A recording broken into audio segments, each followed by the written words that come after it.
Welcome to the Town Board meeting of Thursday, May 21st. Please rise and salute the flag. Pledge allegiance to the flag of the United States of America and to the republic for which it stands, one nation, under God, indivisible, with liberty and justice for all. Emergency exits are to my right, behind the town clerk, and also the door that you came in. Roll, please. Councilman Delango? Here. Councilwoman Hitzelberger? Here. Councilwoman Doyle? Here. Councilman Prodi? Present. And Supervisor Prodi. Here. First on the agenda is a pellet boiler presentation.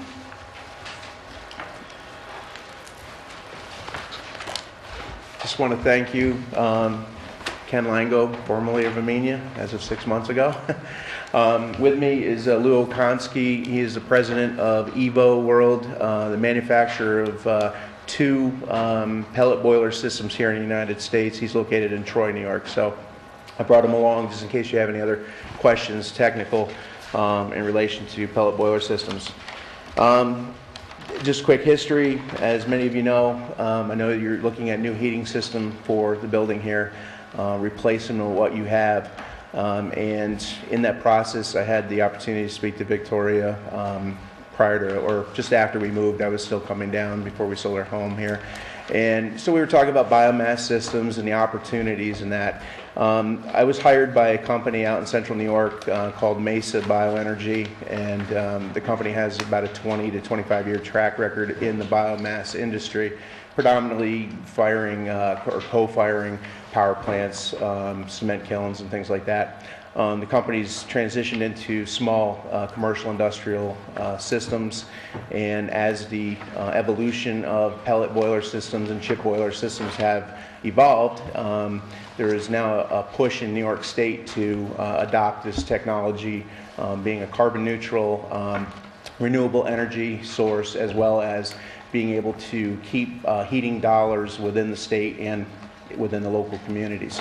So as that happened, the governor announced in the State of State address in 2014 an initiative called Renewable Heat New York that is administered through NYSERDA, and the program is designed to help promote this technology and to provide funding and assistance of funding to put these systems in place, both residentially, commercially, municipalities.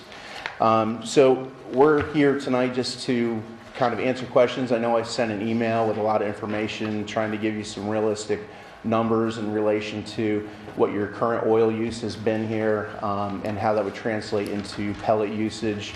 Currently under the Renewable Heat Program, if you were to apply for a grant, you're limited to pellets. There is R&D going on, and hopefully by September a dry chip fuel will also be allowed.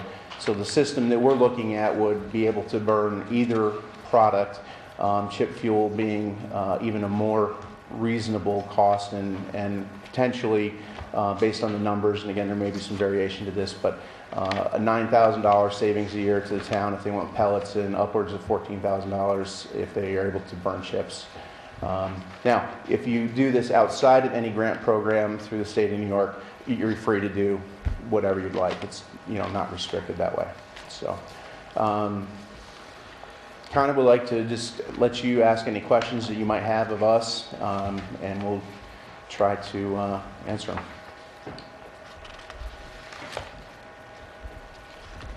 So the pellet boilers would not cover all the heating needs. We would still need a backup system. Yeah, under the grant programs, the grants want what they call a 60% sizing. If you look at the statistics, a 60% sizing will actually cover 90% of your heat demand. So in other words, the building has a heat load, which I know you had a heat loss survey done, and it's 1,081,000 BTUs. So what they want you to do is to put a 60% sizing in, which will cover 90% of the heat load, and the other 10%, if you can imagine that during the winter time we have occasionally those cold snaps. So those cold snaps would need an additional backup system. And the reason that we do that is because the technologies are somewhat expensive, and to elevate the size of the unit for pellet burning to capture that additional 10% can be cost prohibitive. So it's easier actually to take that little bit of peak, if you will, and to make that up with conventional fuels. And with a lot of today's technologies, we talked about propane in the report. The reason we did is the modulating condensing boilers have the ability to run at a lesser percentage and still maintain the efficiencies of their full burn status. So. Okay, could you explain a little bit how exactly it would work? I know you have a pellet, for the bulk pellet storage, there's like a silo building, but Yeah. okay, how would it work from the building from the pellet storage? To the boiler.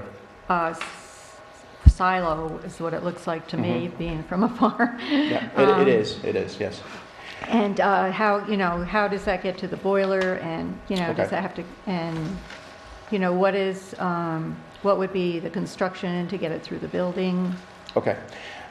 I'll give you even a little bit back behind that. Bulk pellets are delivered in bulk pellet trucks. They're basically pneumatically conveyed through hoses.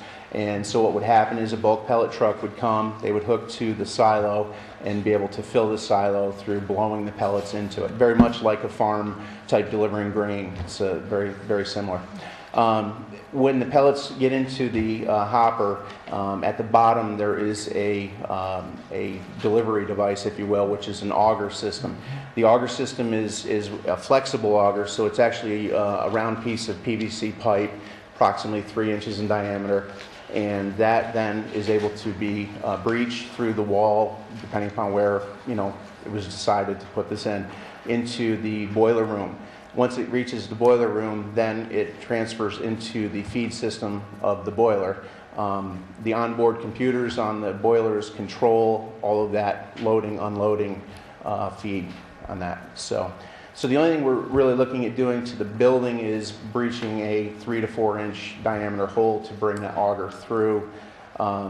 As far as the silo construction, that was just one example. There are other ways to do that. But that would require a footing and pad to mount the silo on to support the weight. Okay, and you had a copy of our heat load calculations. Yes. So could you give us an idea of how many pellets we would use, per ton, or Well, yeah. say during a heating season? Yeah, what I did is I took, in the report I sent along, I took your oil consumption for the year, what did I do with it here? 2012 and 13, I believe it was. I left it there, excuse me a second. Thanks. So your oil consumption for that calendar year was 11,499 gallons. Equivalent in pellets would be 103 ton of pellets. And we did a cost analysis here. I put it at $3 a gallon. You actually paid closer to almost $3.50 a gallon. There was a bunch of different deliveries, but so the cost to town in that oil was just under $35,000. Equivalent pellets would be about $25,000. So the difference was just under $9,000 in fuel cost savings. Okay, are there any other municipalities that have used this type of boiler with pellets? Well, I'd like to have Lou speak to the installations that Evo has done so that you can get a firsthand and be able to ask him questions on those installations. Okay. Thank you. Hi, everybody. So I'm Lou Okonski from Troy Boiler Works and Evo World. As Troy Boiler Works, we also gave you a proposal for For a steam boiler? a steam boiler. So I think you know, in reading Ken's report, there's an advantage with NYSERDA ponying up 20% at this time. So I believe, you know, it's a very timely thing. And looking at it from both sides, it seems to me it might be worthwhile to look at this deep. To talk about installations, we've got an installation at Paul Smith College that's gone in this year. It's a fairly large installation. It would be 2 of the boiler systems that you would need in tandem. We've also got a system going into Cairo this year, and we've got 2 systems in at Frost Valley YMCA, and 1 at Hoosick Falls School. And you guys can, I'm glad to give you references for those as well. Now, the boiler systems, I do have to say that they're monitored, meant to be maintenance-free. During the course of the year, self-feeding, self-cleaning, merely emptying the ash bin on occasion. I mean, I think that would be about every 2 or 3 weeks. It could be Self-cleaning? Self-cleaning. So these are vertical tubes. They're a steel boiler. They've got mixing valves. They resist shock. They're meant to be 20, 30-year boilers. They have turbulators built into them. And every 60 minutes of auger run time, they'll go into cleaning mode and knock any ash off, keep the efficiency going on the boiler. They're award-winning boilers from over in Austria. We have partners over there, true partners that we have. We brought the design over here because we recognize the elegance of it and the need for it in this country. We're a little bit behind the time in terms of wood burning here. We don't treat it as a valuable commodity at large like they do. So they've recognized that and expanded the technology. So there's oxygen sensors, there's computer controls, there's tying in with the modem, so you can literally see what's going on. You can get emergency messages from it. It can go to your maintenance department, to us. We can modify, tweak right off the internet to make sure things are perfect. If you happen to get would ever go to wood chip, you get a wood chip supply that has a little different moisture content, consistency, we could be tweaking that. We give training at our facility, which is not too far away. Spare parts are available if needed. Does anybody else have any other questions? Now, when you're talking about self-cleaning, it's not like our pellet stoves at home where we got to vacuum out every, couple weeks or anything like that, right? No. So what we've been told in Austria, we were told leave the turbulators right in. So that's what we're doing. So what happens is that they clean every 60 minutes or so, or when they sense a temperature increase in the stack. And basically in the summer there's a little maintenance to do. You bring somebody in for half a day, they grease, they do a general look over on the boiler. So, and to answer your question, Mike, also is that, pardon me, there's an auger system that actually removes the ash. So there's what they call dump grates, and actually now with sliding grates in the size that they're looking at. Correct, yeah. And so what that does is it removes the ash automatically, and then there's an auger that delivers the ash to the outside into essentially a garbage can. So it's all an automated system. So you're looking at emptying the ash. Now, pellets typically run about 0.5% of ash content per pound. So you're looking at a ton of pellets. You might generate roughly 10 or 15 pounds of ash. So you're looking at 500, 600 pounds of ash for the whole season. It's totally organic. There's nothing in it that can actually be put on a farm field. There's trace minerals and stuff that are in the wood, so it's totally. So there's no kind of special handling or anything for the ash. It's not toxic or anything like that. It's completely combusted. There's not even any volatiles left into it. This is Basically similar. minerals. This is similar to what we have at Hotchkiss with our wood chips. Hotchkiss, yeah, absolutely. We actually have the biomass facility there. There's two and metric tons. what we do is we use the ash is actually part of a composting operation. Exactly. Yeah. So what type of chimney and stuff does it use? Can it use our existing chimney? Is there a vent that goes to the outside? You have to check with the local code people. Okay. We have installations where we do run into a common chimney, or we run right next to it with a double wall. Double wall pipe. How big? That one's 10-inch. 10-inch, okay. Now, is there any extra air that has to be bringing in from outside? Is there, a fresh air vent or anything like The that? makeup air will be similar to your oil boiler, so you probably have louvers in place already. We can probably tie into those. If it's an automatic damper, we can tie into those. And now, just to get back to the backup boiler system, you're saying it has to cover 10% of our load. How big of a backup boiler for this building do we need?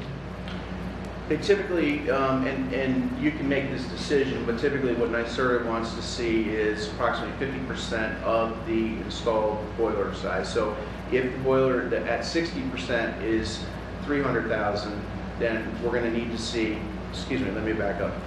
If you have a boiler that's at 600,000, you need to have at least to make up to your 101,081,000 BTU, because that's going to be that differential that you need to make up. And then typically they want about 50% more than that. So that way, if the pellet boiler ever went down, that you would have enough to cover, at least until the boiler would be fixed. So, Now, the backup is just a NYSERDA requirement? yeah, if you did something outside of the grants, we could do 100% sizing. It's just within the grant process. There's certain criteria that you have to meet or abide by to get the funding. So, Just a question, do you have an existing boiler you might keep? No, Well, that's the Absolutely problem. not. Okay. How long is the turnaround for a typical NYSERDA grant? So in other words, if we started this application, this month, would we have the agreements in place to get a heating system installed by the winter? yeah, through the renewable heat program, we're looking at about a 30 to 45 day turnaround from the application being presented. If everything is correct on the application, then it'll take that time. If they have to kick it back because of information or something that's missing on the engineered drawings, then it will take a little bit longer until that happens. Through the Cleaner Greener grants, which are currently available, their application deadline is July 31st. that's the consolidated funding application. Yes. And Yeah. those are more difficult to get. Yeah. Well, I pulled up the CFA to give you, and if I can pull it up on my phone, I can be happy to tell you, but what you want to do here fits almost every single piece of the criteria for these grants.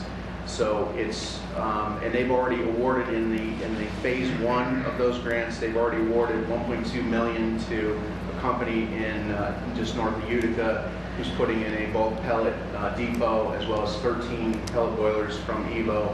And then the southern tier also got about $1.5 million, again, for bulk pellet, 2 bulk pellet trucks, as well as bulk pellet depot in just outside of Ithaca. So the state is really putting money into this to promote this, so that's why we're trying to present it here. Now, with the technology that we're running with oxygen sensors and onboard computers and everything else, how is the reliability? I mean, how is the breakdown? You guys been doing for 15 years or something? We've been building boilers, these Evo World boilers, for 4 years. Our partners have been building it since about 2003 in Austria. Okay. This is an identical unit, and the computer controls in it are fabulous. They let you diagnose and make sure everything is tweaked right in. And it's simple mechanics. They're pellets or the wood chips that are getting conveyed in, and then it becomes a matter of secondary combustion. So it's combustion air to bring up the efficiencies. It's very tried and true. Okay. So it is a proven system? Oh, It's just absolutely. not new technology 2 years ago, and it's a proven This has system? been going on. Austria developed this in the 90s. Europe did. They had a big push for this to go renewable. I think it was 2020 initiative. They wanted to be 100% renewable. So they started this back in the early 90s, and there's that many years of track ahead of proven reliability. And we're running into problems now with the steam boiler. There's not a lot of people that work on steam boilers anymore. Are there people out there that work on these boilers? I mean, could someone be trained? So we're having a training program. It's free, and it's June 3rd and June 5th. So if anybody from the town would like to come up, we'd love to have you up there, and you would who would learn about our units. The other thing, Mike, is that NYSERDA is really pushing to get qualified installation contractors on board. So they basically offer a full-day training of hydronics and around these systems and how they work. So that's a good general background for contractors to get involved with this, and then they can go to the different manufacturers and get the specific training for the boiler system. So what would be the total cost of putting a boiler in with the building and with the silo and everything? Well, without having an engineer come in, I mean, we still have an engineering issue to look at how to put this together. I did give you just some really rough, back of the napkin type numbers here, just to give you an idea. So for instance, the boiler costs, and again, without being able to show you all the parts and pieces that go with this, so the boiler with thermal storage runs about $93,000. A 23-ton pellet storage silo with the auger system to bring the pellets into the building would run about $11,000. We just figured that the primary hydronic hookup to your existing system, again, I just threw a rough number at it, not knowing what would necessarily be, we threw $20,000. The M&V costs, that's if we go through a grant process. The cleaner greener is more extensive because it's considered a demonstration project versus renewable heat. So if you went through cleaner greener, an M&V of about $35,000. Again, this would all be rolled into the total price, which then the grant $35,000 for what? measurement verification that Okay. NYSERDA requires.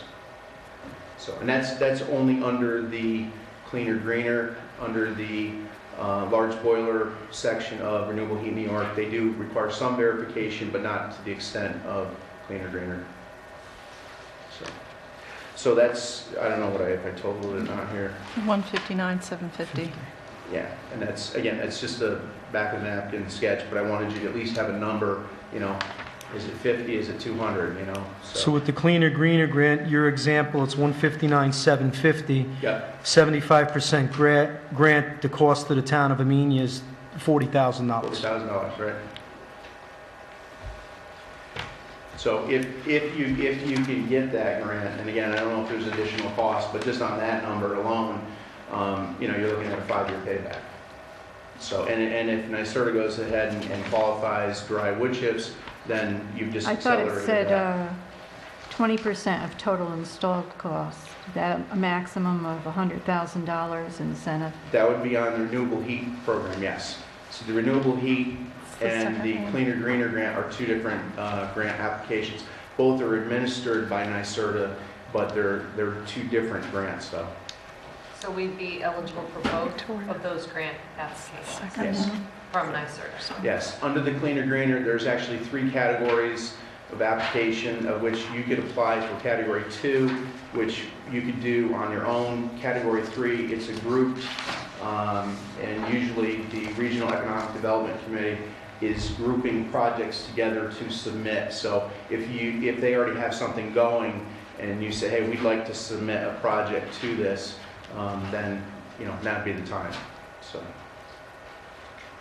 Now, if we wanted to dig a little further into this cost to get more real numbers and stuff like that, is that a cost to us for you to do that? Most of it we can do on our own, without having to do anything crazy. As far as, some of the engineering costs, in determining, how to interface with the steam. The steam is old, the steam tends to be dirty, so there probably has to be dirt traps and things put in place so that you don't mess up. If we keep the steam. If you keep the steam pipes, right. Yeah, we don't know if we're going to do that at Right. this point. If you do, I would suggest that you probably can get away with flushing the system to save the existing infrastructure, unless it's, badly deteriorated, which of course we don't know. Which it is. It is, okay. So then that part would have to be considered for replacement, so. Okay, and the other part of this is that, besides the fact, we need engineering, we're also going to have to go out to bid, so which we may not end up with your company, depending on how the bids work out? Well, like I mentioned before, under the Renewable Heat New York program, you can go out to bid with anybody that's an approved installer, which you can find on their website. Those are people that have gone through the training, have presented the proper amount of insurances and things for New York State. So, and I'm not sure on the cleaner greener whether that's just anybody or. I don't know the answer. Yeah, so Yeah. so you can find qualified installers on the site. I think other than us. it's the same for either. Yeah. Okay. So. Okay, are there any other questions? What is a typical engineering cost? I know there are different moving parts, like whether or not we're going to change out the delivery system here. I think you're going to look at 10% to 15% of the project, and Is that's a fair fairly number? conservative. Okay. Is there any way we could use this during the summer as a way to cool the building?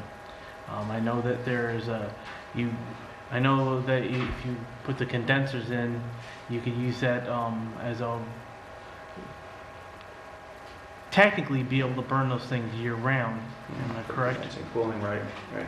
I think that, and again, you may be able to speak more to this. I'm only learning a little bit about that particular thing. I believe you have to have a certain size before it makes sense. Yeah. Most of this stuff, there is a sweet spot, so to speak, where certain technologies kick in and then they begin to make sense. It's So- fairly costly to go to, and you more often see it with steam with absorption chillers. Yeah, that's what I mean. Absorption Yeah, the absorption chiller, yeah. chillers. Yeah, and that's more of a high pressure steam load than a hydronic. They are moving towards different things like with the organic Rankine cycle, but that's technology that's a little ways off. But domestic water, it'll do it all day long in the summer. Keep the boiler running, keep the tank, insulate the tank well, and you can use that to run your domestic hot water, which you'll always use. And it modulates very well. There's a nice marriage. So another thing is they are 85 to 88% efficient. That's true efficiency.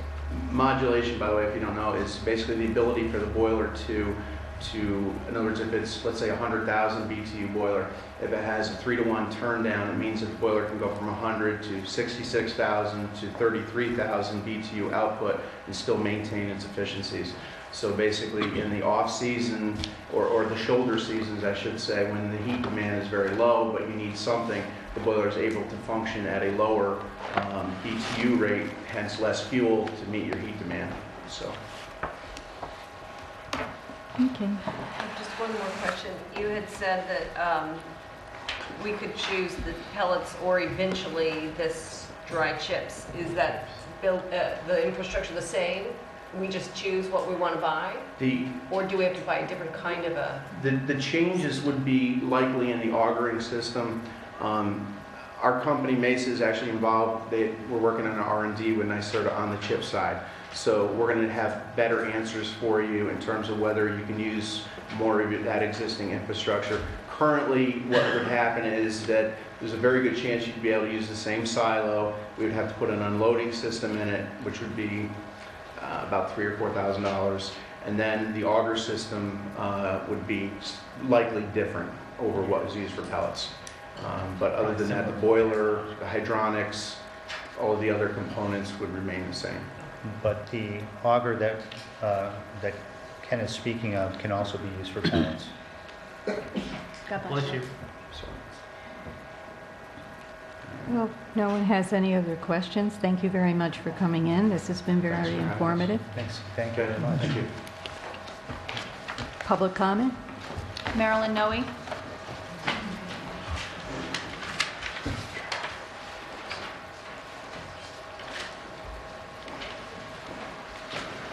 Okay, Marilyn Noe, Amenia.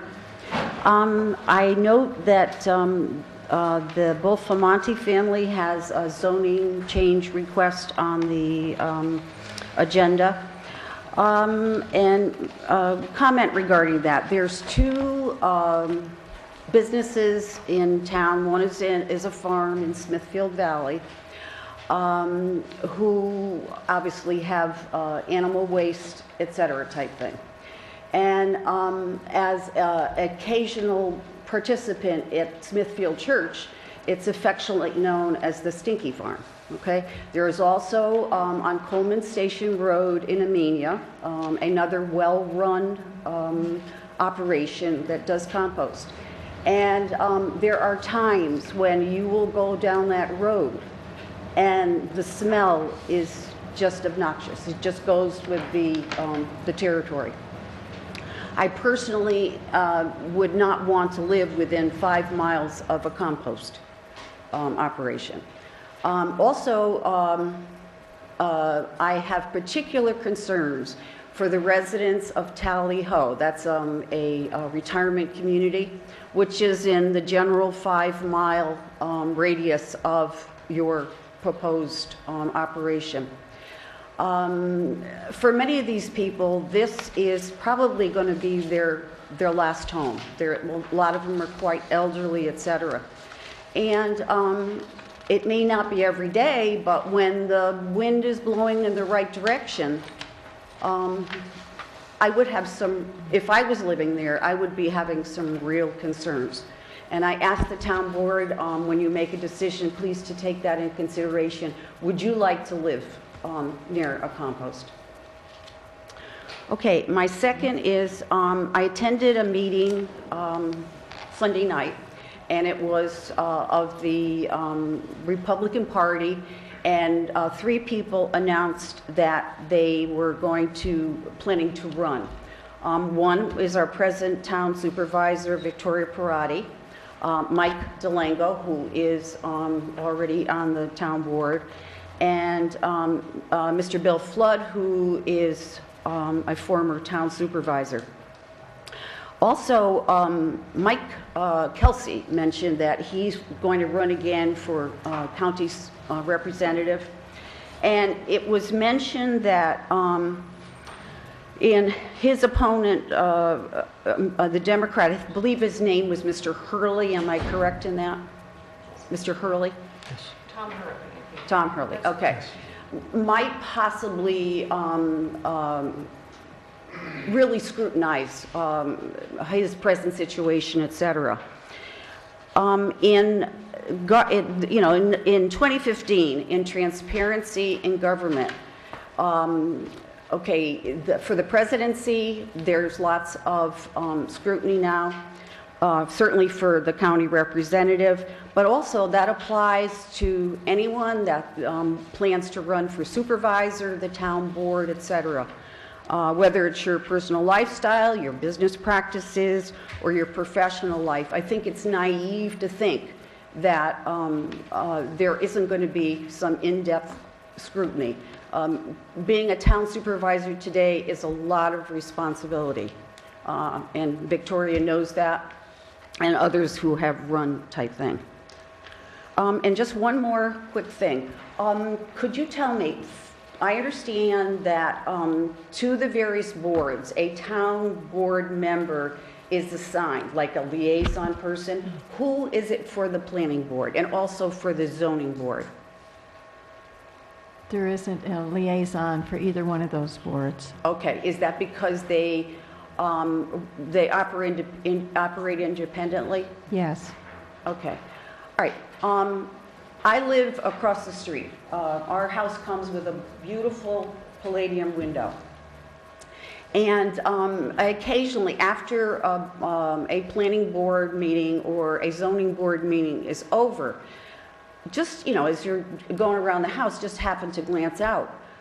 After a meeting, especially of the planning board, the cars that belong to the planning board members are there for like an hour, hour and a half, etc.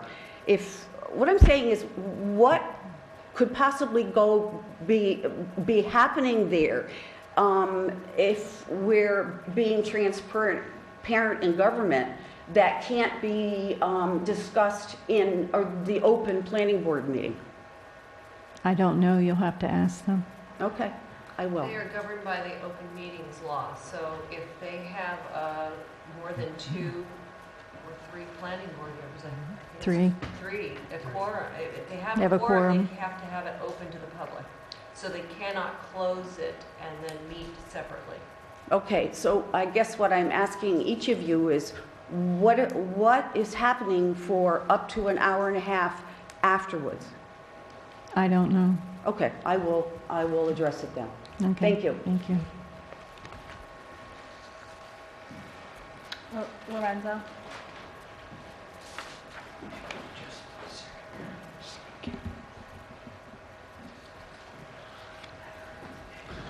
Good evening, town board members. My name is Lorenzo Sicanolfi, and I'm a resident of Amenia. I'm here with my mom, Elena, and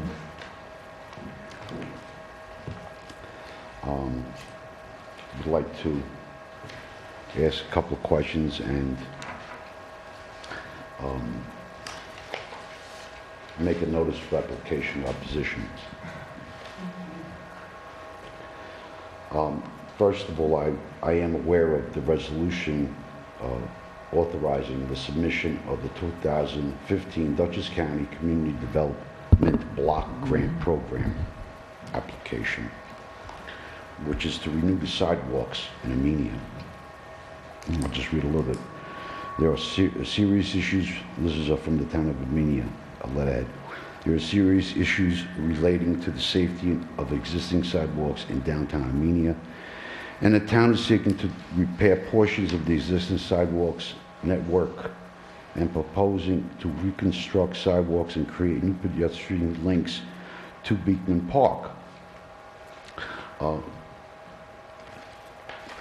That's good. I have a question with the Beekman Park. The reason why the sidewalk is being made to Beekman Park is for, maybe I'll ask Victoria. Is for people to be able to walk to the park Good. Okay. or bike. I am aware that sidewalks are made of concrete, and that's what you replace them with. What I have here is filing this notice of opposition to the board and to Amenia because I have found out I reside at 5319 Route 44 and 5317, which is a two-family home on West Main Street, not far in from Route 22. The sidewalks had been made, ended at my driveway when they were built, I guess 15 years ago, I'm guessing.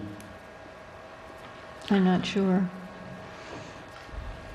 I recently found out through the internet that my sidewalk was going to be removed and replaced with gravel, item 4, or blacktop. Again, I am on West Main Street in Amenia. So what I'm going to say is please take notice that the reason that I am making this application here is for consideration and for the board that I am opposing that the sidewalk in front of my property not be replaced by item 4 gravel or blacktop, and that it be demolished and not be demolished, modified, altered, torn, or replaced in any such mannerism, and or replaced with item 4 or blacktop sidewalk, because in doing it will hinder the ability to walk, my family members' ability to walk, my family members who are handicapped or disabled ability to walk, my ability to maintain the sidewalk from any debris, and in inclement weather, the ability to park my vehicle or that family members and tenants or prospect tenants, excuse me.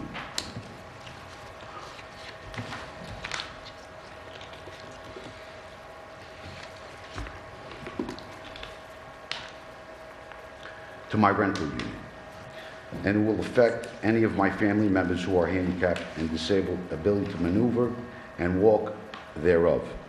And in doing such reconstruction, using item 4, gravel or blacktop, and/or any demolition, modification, alterations, tearing down, or replacing thereof with such material other than concrete will create not only a dangerous condition, but the existing defective sidewalk has already created a dangerous hazardous condition. And the sidewalk, the old sidewalk, ends in the front of my home. And the old new sidewalk ends there. So there is an overlayment of sidewalks. And not only will it create an even more dangerous condition, but the defective sidewalk has already to date created and will continue to create poor drainage from the slope of my property in front, directly in my driveway, which the water from 44 comes in, and my driveway is a sheet of ice, and I cannot exit because I got 3-4 inches of ice, and there's nothing I can do about it. And the highway department and snow removal people that the town has hired pile the snow up in front of that area, in front of my home. I would like it replaced with concrete if it is removed.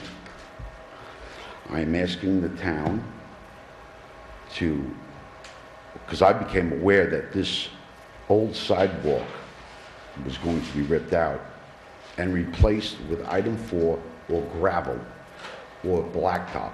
Again, I am on Main Street in Amenia on the west side, 5319 and 5317.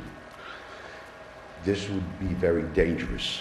If it has to be replaced, it must be replaced with concrete and the sidewalk continued. Actually, the sidewalk is in the DOT right-of-way, and we've contacted them, and they're going to be coming out and look at it. So we're not going to be proceeding with any work on the sidewalk until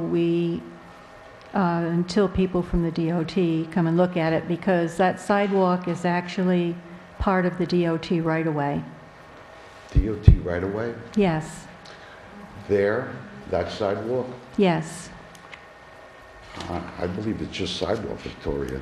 No, it's part of the DOT right-of-way, and that's why they're going to come out and look at it and advise the town as to what we should do with it. Okay, so you're saying DOT right away. That means that's why tractor trailers I park have, in front what of my tractor home? trailers? They park there at night. Many other vehicles park there at night. We keep the area clean. My mother, When it says Big DOT right-of-way, that's just, I mean, the DOT, I mean, that's part of, you know, what they're responsible for. I don't know anything about tractor trailers. yeah, well, it's a parking area, and people hang out there at night. Up on the hill? Out on the hill, 5319 and 5317, right next door to the Fountain Press. And have you called the authorities? Oh, by the time they come, you know, they're usually gone, but Well, I'm not aware of tractor trailers being there. yeah, many people park there at night, do their business, leave whiskey bottles, beer cans, and many items I'd rather not say, but my mother, she makes me aware of them, you know, because people leave garbage there. It is a hangout. There was a sidewalk. I have, you know, I have people that use that sidewalk every day. They come up from our side of West Main Street, which is, we have on west side, on the east side, which is this side of Main Street, going down to Cumberland Farm, there is 23 businesses. That's Main Street, 343, Route 44. On the west side of Main Street, there are 19 businesses, including Page, Welsh, Sanitation, Amenia Transfer Station, Lithgow, many other businesses there. But many of those workers come up that way, and they walk that way. And a lot of times, because there's no sidewalk down below, they'll cross over in front.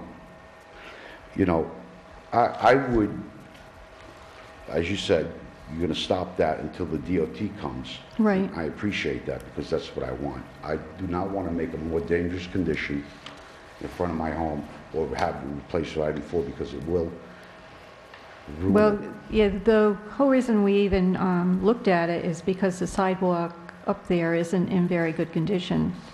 And, but we, we are researching it more and getting more information before we proceed with anything else. Okay, very good. I'm glad that you're aware of this because I was not aware of this. But I do have a few copies of this notice of application of opposition that I would like to present to the town. Could you board please members. give them to the town clerk? And, Thank you. Thank you. okay, so nobody will come and rip out the sidewalk and replace Ward Item 4 until we come with a resolution, and I thank you for that. Thank you. Public comment? Any other? I have one more. Okay. Do we have to rescind this resolution from 2014 then? No. Because we have a resolution to We remove... don't have to do anything until we hear from the DOT. We don't know if we can just go ahead with it or not. Okay, do we have a permit already to remove them? Yes. So we have a permit already, there is a resolution to remove them, and DOT is going to come out and look at them again? Right. Okay.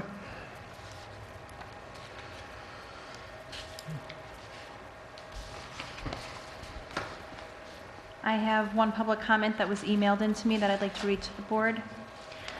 To the board, on Wednesday, May 20th of May, I found an obvious lost dog in the middle of Route 343 near Mygat Road. Not wanting to see it to be hit by a vehicle, I took him home for his safety. He had no collar or tags, so I placed the call to the Amenia Animal Control. I left a message. After a couple of hours, I called again and I left another message. This continued at no available. It turns out that the dog warden had a serious emergency of their own without the possibility of rendering assistance. That issue is understood and of course acceptable.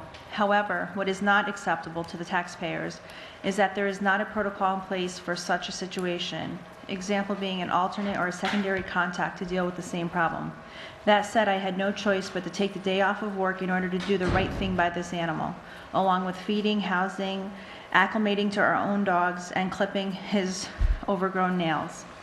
Doing this for the good of the animal, I am glad to do, and with Dawn and Chris Kligner going over and above and beyond, it seems that this situation will be resolved. One phone call to the animal control officer should be enough to start the process of reconnecting to an animal to its owner. So my question is finally as follows. If there is an animal control officer, shouldn't there be a backup in place? This is from Sean Edenholm. He lives on Leedsville Road, and he just wanted to share with the board events that took place between today and tomorrow. Spent some hours with him this morning. I've spoken with the town supervisor, and and with the board, I'd like to make the recommendation that a second or an alternate or a member of the board, someone else be on call. Yeah, designated. That way that'll we be always me. have that person. So, okay. Me. So, And actually, I had a conversation with him, okay, good. and he has offered to, if we need another place to keep an animal, he would like foster an animal.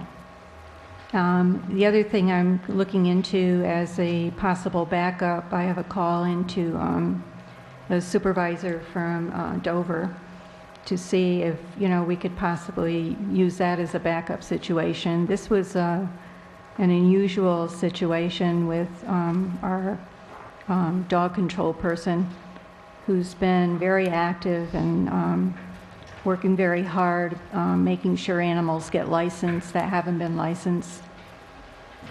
So we can, look at putting things in place so that, the animals are taken care of, when there is a problem.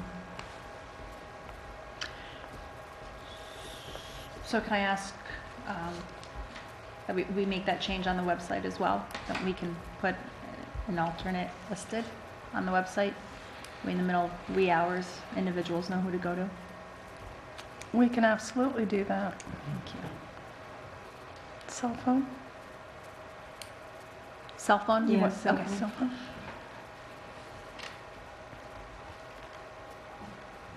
Thank you. And thank you, John, because I know you're watching.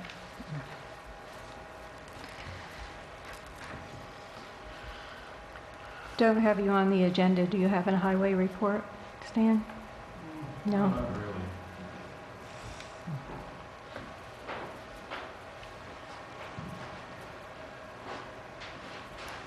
Yeah, our dirt roads are pretty well all graded.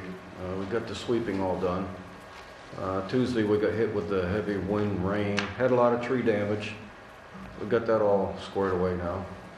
That's about all I have. Okay. Any questions, anybody, or?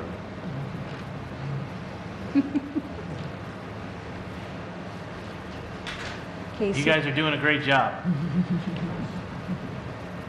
Supervisors report. On the agenda is gym window replacement. I wanted to read from the evaluation we got from CT Mail. We did have a energy audit done in 2009 that recommended that the existing conditions where the gym windows on the court side are in very poor condition with operable sash missing from each one, including several parts. They appear to be beyond repair. And they set an annual energy cost savings of $864. The gym windows on the playground side, they said are in fair to good condition, but they're in need of repair. And they said the windows are single pane but have an exterior glass storm window as well. When we had the evaluation done by CT Mail, based in 2011 as found conditions, the existing window units on the west side facing the courtyard of the gymnasium are in very poor condition with operable sash missing from each one, including various parts and components. These windows appear to be beyond repair. We propose to remove these windows and replace in kind with new dual glass operable units with screens, and include a high performance architectural grade window with argon filled airspace and R value of 3.75. That's the reason why I got estimates for the windows, because of this recommendation and the poor condition that the windows are that are there. We had a meeting here on May 14th from the Dutchess County Resiliency and Human Service Disaster Response Sheltering Subcommittee meeting. It was for towns of Amenia, Dover Plains, Millerton, and Pauling. There were 3 people from the Red Cross, the town of Northeast board member and supervisor, a person from the Millerton Village Board, the Millerton American Legion, Post 178, Medical Reserve Corps of Dutchess County, Wassaic Fire Company, Ladies Auxiliary, Amenia Fire Department, and then the principal also from Weebatuck School. What they're looking at is places for sheltering, looking at the demographics and locations where needed. This is a state initiative where they are taking different regions. Nadine McCura is in charge of our region. They're looking at shelters, resources, what other items need to be evaluated with sheltering, procedure, functions. We're going to be meeting again later on in the year to discuss more of these things and see what we need to have in place should we need to shelter in this area because of a natural disaster or other reason.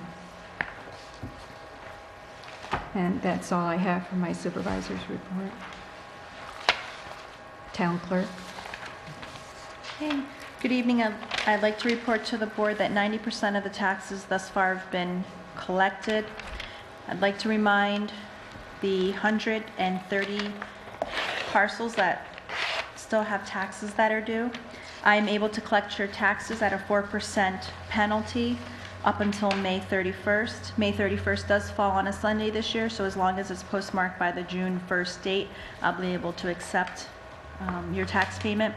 After that, tax payments will be payable to the Dutchess County Commissioner of Finance at a 5% penalty.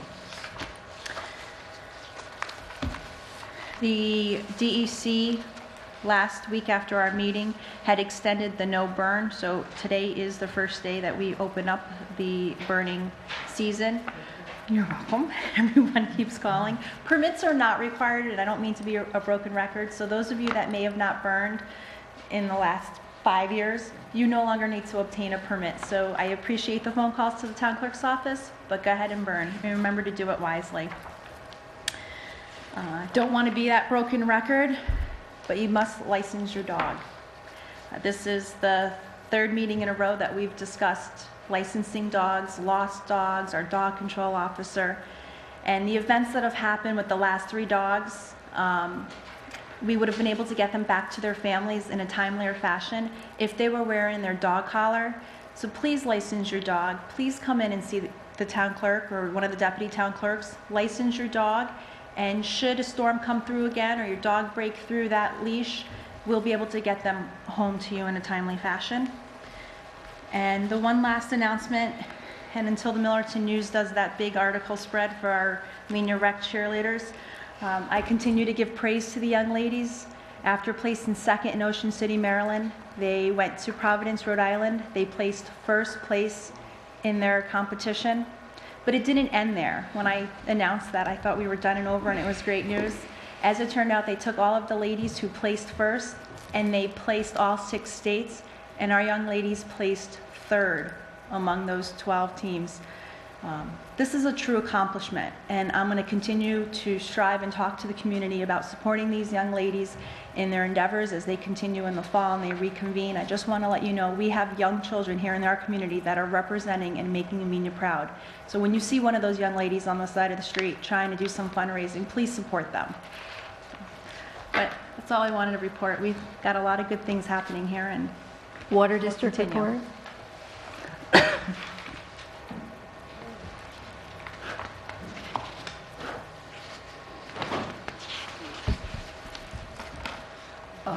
We had our water committee meeting on May 13th, and we discussed the following items. April was a very busy month, and there were a lot of leaks that were repaired. The service leak on LaBelle Road was repaired. The leak on the private property on Route 44 was repaired. The service leak under 343, that was kind of complicated because we had to go under the highway to repair that, and the hydrant on Broadway was shut off. It was a leak. And the annual quality report was sent out with the April billing. And so everyone should be aware of the quality of our water. We discussed about replacing the hydrants, but that needed to be replaced. But at this time, we decided that it wasn't a good idea to replace them. And we have a bid for the gutters, and it's from the Seamless Gutter Company in Millbrook. That was the only bid that came back to us, and it was for $341.25. And let me see. Last month, we used 2,809,500,000 2,809 million gallons of water, and we lost about 10,000 gallons a day. Those were due to the leaks we had. And our next meeting is on June 10th. That's about it. Yeah, I just want to commend you, commend Marco and Stan. You know, They did a great job with that repairing that leak on 343, and especially on 343. That was a difficult one. So it's up to you to pass the bid soon as you let us know. So that's the only bid that, Yeah, that's the only one I that think came it's back. because it's such a small job, Yeah. it's hard to get. Who else did you People send the did. bid out to, May? Pardon me? Who I el- don't know, Marco sent it out. There were, I think, 3 bids that were sent out, and this is the only one he received back. Okay, if you could just send that documentation through so we can put it with this Okay, one, and fine. then we can go ahead and approve this one, I would think. Okay. Any other questions? On April 27th, I requested a copy of the ISO audit that he was preparing for the fire company. That was to be prepared for them by the beginning of May, and I requested that a copy of the ISO audit information be sent to the town board. I did not receive a response from Marco regarding that he even acknowledged that the email, which I do have confirmation that it went through, that he received it, nor did the board receive a copy of the ISO audit information. So if you could just ask him to forward that information to the board, Okay. it would be First time, appreciated. I'm hearing anything about it. Okay. And what was that, the audit for the what? It was the ISO audit information for the Amenia Fire Company. For the fire company? Yeah, he was gathering a bunch of data and What, thought for the use of the fire hydrants? I believe so. Well, we can't use the fire hydrants for fire. I was just asking for him to forward a copy of the information that he was sending to the fire company to the board as well. Okay. Thank you. Anything else? Thank you. Grant report?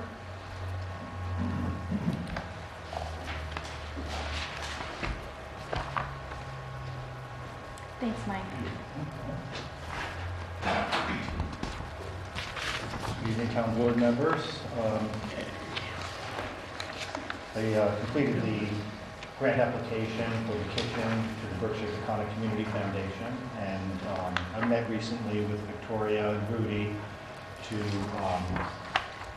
just get a game plan organized on future grant applications, but also trying to partner with Dutchess County Cooperative Extension and Sullivan County Cooperative Extension, who have done similar managed similar grant programs and knew of other kitchens. Sullivan County does have their own commercial kitchen.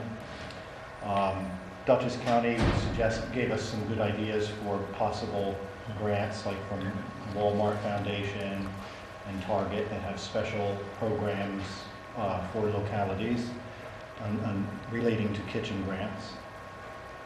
I also finalized the M&T Bank Foundation proposal and am working on a proposal to Millbrook Tribute Gardens. Just have to have a supervisor's signature. Worked on the Greenway grant proposal for the Wassaic Trail to the Train. And just in following up on reporting of our grant projects, I have to complete a claim for the Wassaic Trail to the Train grant to keep that grant active. We have to submit it. Yeah, I have information for you for that. Okay, and that's by July we have to get. Yeah, I have it. It's upstairs. Oh, great. You gave me already some expenses that we're going to submit for reimbursement. Yeah, I have some other ones that you need to submit. The town has been drawing down some of that $480,000 grant. The full amount for planning has been utilized. Now we're looking to get some funds reimbursed for right-of-way work that is ongoing.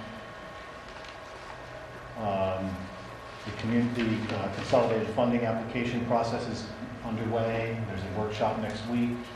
There's a lot of grant opportunities relating to recreation. Is that the Putnam County one? Because I think the other one is not until June. Or maybe it's There's not. one May 29th. Okay, that's the one in New Paltz? Yes. Okay. I'm still glad that we did get the community development block grant for the new sidewalk, which would be on the south side of West Main Street. There was a meeting about that, orientation meeting to kind of get the... Yeah, I have a packet. She sent me the packet. It's a reimbursement program, so the town, would have to spend the money up front and get reimbursed, which we've done for all of the community development block grants that we've had. So that's really what I've done. I'm looking to continue to seek funds for the kitchen grant. I'm hoping that the Tribute Gardens is going to help us out. I did get confirmation from Berkshire Taconic that they received our grant request. So I should hopefully hear about whether it's successful or not soon. They're traditionally have funded the dance program. Well, they have a different groups that you can apply, different areas you can apply for, different things. Could we get a copy of the kitchen grants, the ones that give you the most information about,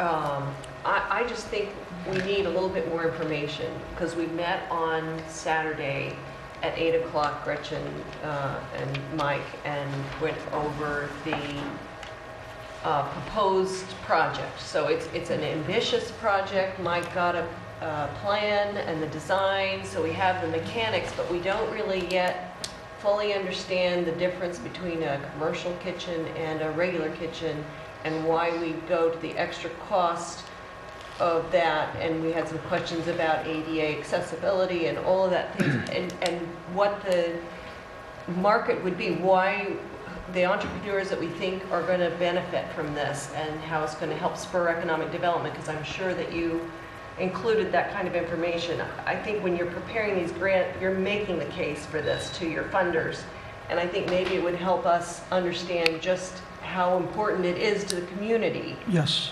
And you have numbers and maybe a way of us seeing it. So you had 3 grants out there, maybe 1 or 2 that are representative, your best effort to sell us on this $80,000 project. Yeah, and a list of people that are inquiring about using it. I mean, if we're going to build this kitchen and use it for economic development and stuff like that, I want to make sure that there are people that are going to utilize it. We also talked about a timeline of how long this project was going to be. Is it spread out over 6 months? Is it spread out over 2 years? Is it spread out over 7 years? We talked about that with Leo also. We wanted to make sure that there was a plan in place, and that plan, we stuck to it. Leo didn't want to keep on going back and changing the drawings. We're going to move this and move that, and that was a big thing with Leo. He spent a lot of time on these drawings and everything. If this is the plan we're going to go with, we should say this is the plan we're going to go with, this is how we're going to attack it, and go from there. My big thing is I want to make sure we have somewhat of a return on our money. If we're building this thing to spur economic growth, that's fine. Show me the people that are going to be using this. Show me the people that are going to be requesting this. I mean, Gretchen, you brought up there's a kitchen in Red Hook. They charge $100 an hour to use it. For a $25 recreation fee, I can't see the kitchen. No one ever said we were going to charge $25 recreation fee for But no one's using the ever said kitchen. what we're going to charge either. Well, So if we could get this information, I think that would be helpful. I mean, the only thing that's set in stone right now is a $25 recreation fee. If the fees are going to go up, there should be a plan, and there should be something stating what the fees are going to go up to and how we're going to go about doing this. I mean, I feel if it's something for the town, if it's the Boy Scouts using it, the Lions Club or something like that, that's great. But if there's people selling goods out of it and stuff like that, it should be, it should be written down.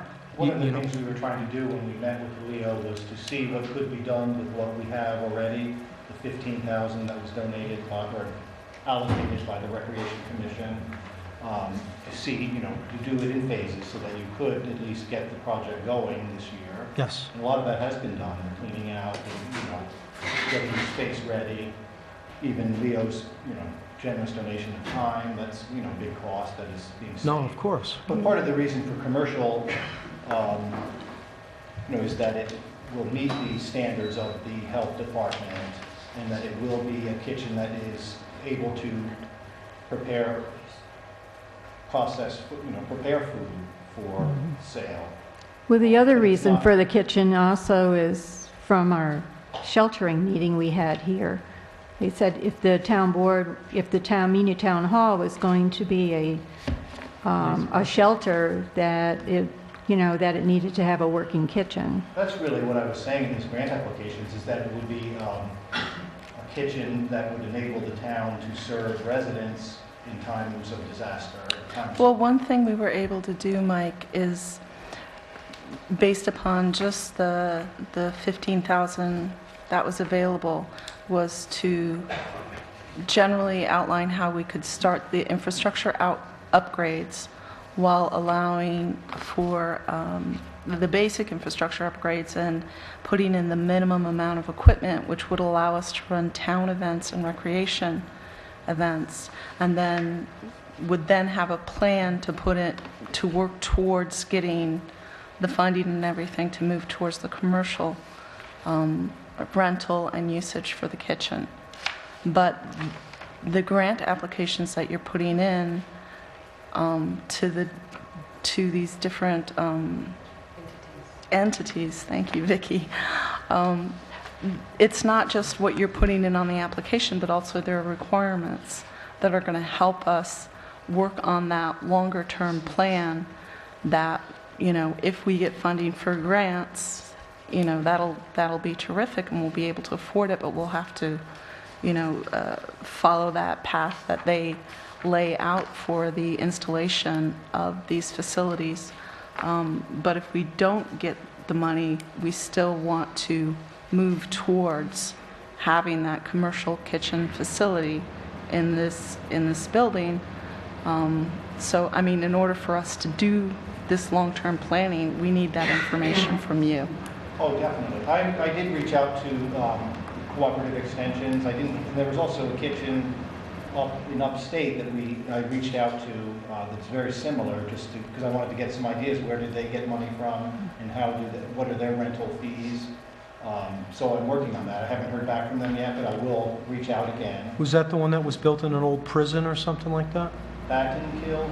Yeah, that was the one Battenkill. that Leo showed us, I think. Yeah. It was built in an old prison or something. I mean, that's all great and well, but back to, you know, the disaster relief area, I mean, we need a generator also. We need adequate heating also. I mean, the kitchen is no good to be a disaster relief place if we don't have a backup generator. If people are even being moved here because they lost power and heating, everything else, the town doesn't have it either. So what good is the kitchen? So, I mean, if we're going to use it as a backup release and a refuge, we should follow, you know, line out a plan for generators and stuff like that also.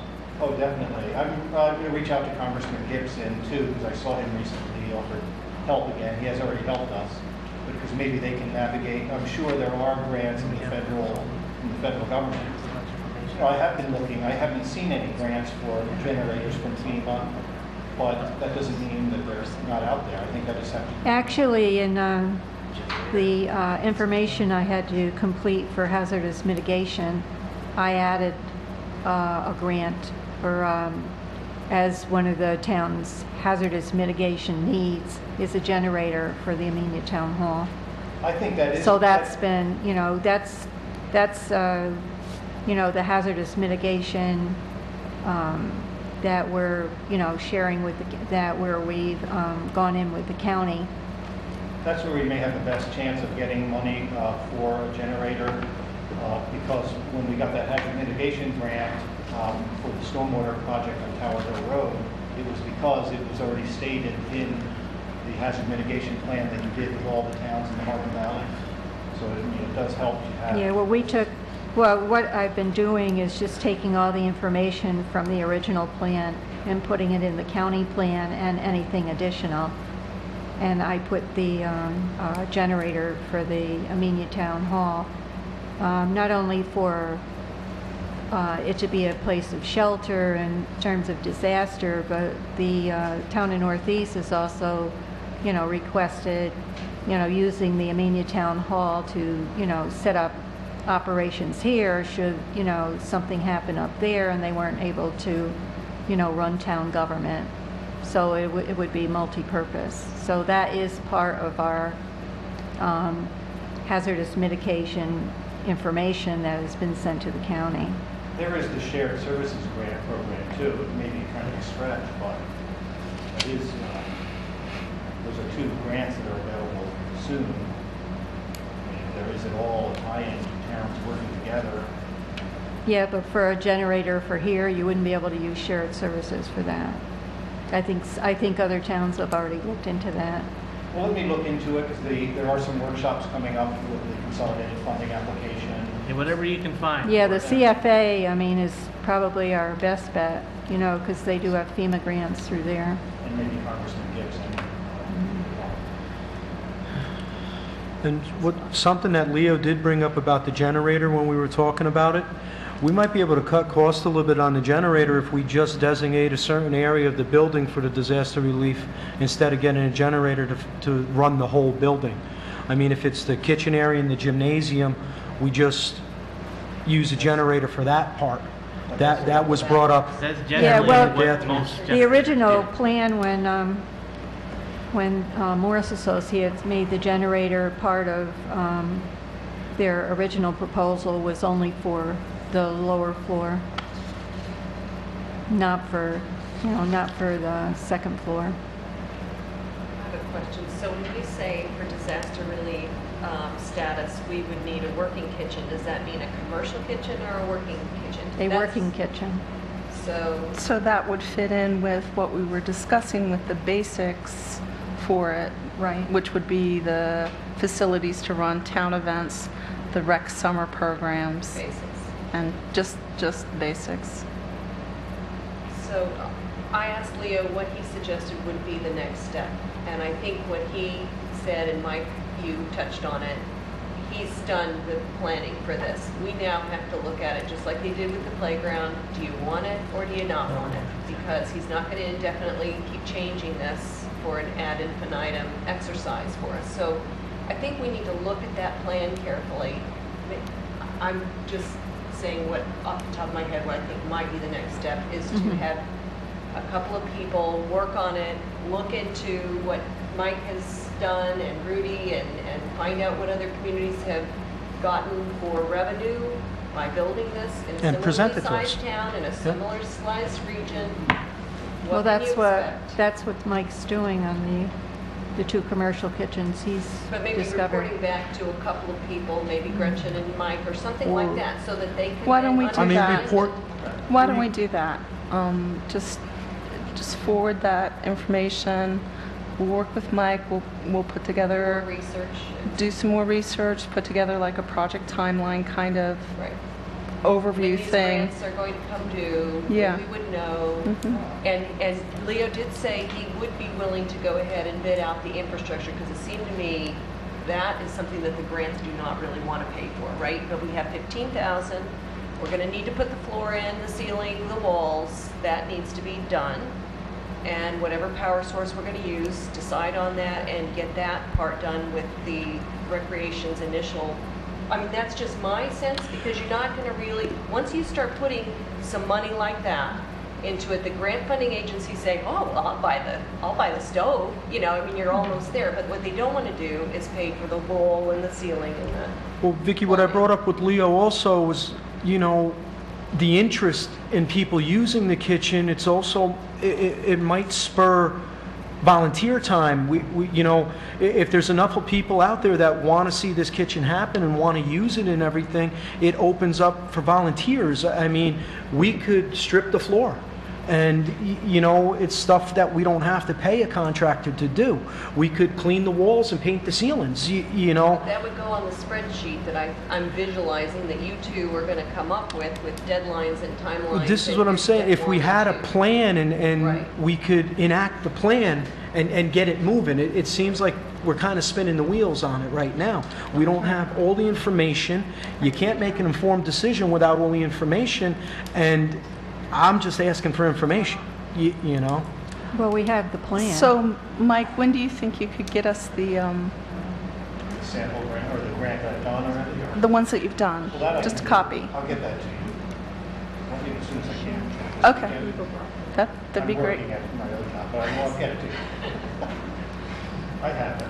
Okay, terrific. It's similar, you know, using the basic proposal that I've given you, but just tweaking it for the various priorities of the different funding agencies. Mhm. trying to promote the idea that this is going to help people in need and that it will expand the opportunity of the town to serve residents and do more things. You could have more events here, make it more of a community gathering place, maybe even honor veterans. I was thinking of adding that to You're the... looking at teaching nutrition classes too, Right, teaching people. go with the cooperative extension. You know, this is, all of this is it's just an inevitable positive thing that we can do for the building. This building has already turned into a community center with everything, and look at the awesome things that have happened. You know, we are able to give a place for these young ladies to be able to do the cheerleading and everything, and look what they've done. You know, they've accomplished great things, and if we can continue to do that, make this place a place of refuge with a good quality kitchen in there, have the generator, and I would even like to add, you know, one thing that I envision down there is where the restrooms are, actually making some shower facilities there. So yeah, this place is a place of refuge, but not only that, they'll have the opportunity to be able to, you know, get a hot meal and also a hot shower. Because, you know, as many of you know, with this past winter, we had many situations where it got pretty challenging as far as, you know, heat and all that stuff. And if we could possibly make this place a place of refuge in case of an emergency and have those facilities available and get the grant money in order to do it, I think we'll be in great shape. There are various state grants, like the New York State Parks and Recreation, that could be a possibility. Market New York, and even the Department of Agriculture and Markets. So when this workshop comes up, that's what I'm going to look to, those various programs as a match for this. So anyway, that generated so much interest. Now I will get you the background. Okay. Thank you. Committee reports?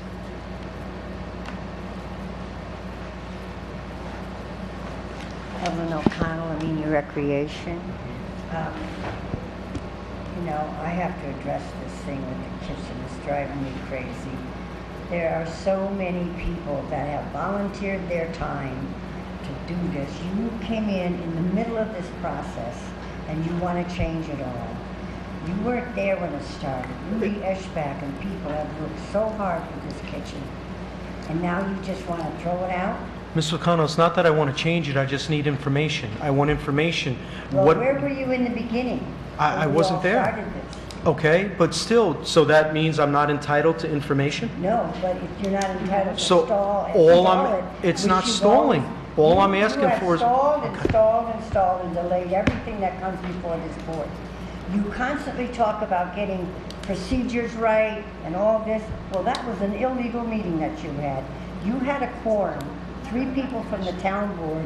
It was a business meeting, and you held that meeting without everybody being there. That should have been open to the public. You had a quorum. You had 3 town board members. So if you want procedures to run right, then you've got to run them right too. I agree. And all I'm asking for is information. And the Give thing me is, the information so I can make an informed decision, and I will do It that. isn't just your decision. There's I a lot agree of with other you. people involved. I agree with you, And but if you looked into the church, we rent out the church $200-300 a night or an event. I agree. And I've been asking When you... you're saying that we can't, if we have a commercial kitchen, there's a lot of revenue we could get in But that. Ms. O'Connell, that's what I'm asking you. How much are you going to rent it out for? Well, then we have to have a committee, which But I this have is what I'm asked saying. for This is two- what I've been For 2 asking years, I for. have asked to please get a committee to look over what the fees should be. Right now, $25, that's just for the people to come in to do the farmer's market. Okay. Because we don't have a kitchen, so we can't charge anymore. But Okay. look at all the recreation that we have go on in that gym. That gym is used every single day. I don't disagree with you. Well, it sounds like I you just do. want information for the It's kitchen. just the fact that you come in the middle of something and you delay it, you try to stop it, you stall it. What am I And delaying? all the people that volunteer, I'm telling you, you want the community to come in and volunteer, you disparage every volunteer. Leo Blackman donated $10,000 worth of his time. Okay. And you want to change his architectural I drawings? don't want to change his architectural drawings. Were you listening? Yes, I was. I mean, I don't want to change his architectural drawings. I'm just asking. Well, why did he say Excuse to me, you then? Miss O'Connell. Why did Miss he say O'Connell, to you- excuse me. Excuse me. Excuse Why did me, he say to excuse you, me, ma'am. If you don't want to, if you Excuse want to me, change these plans, you'll have Frankie. to pay me. Excuse me, Frankie.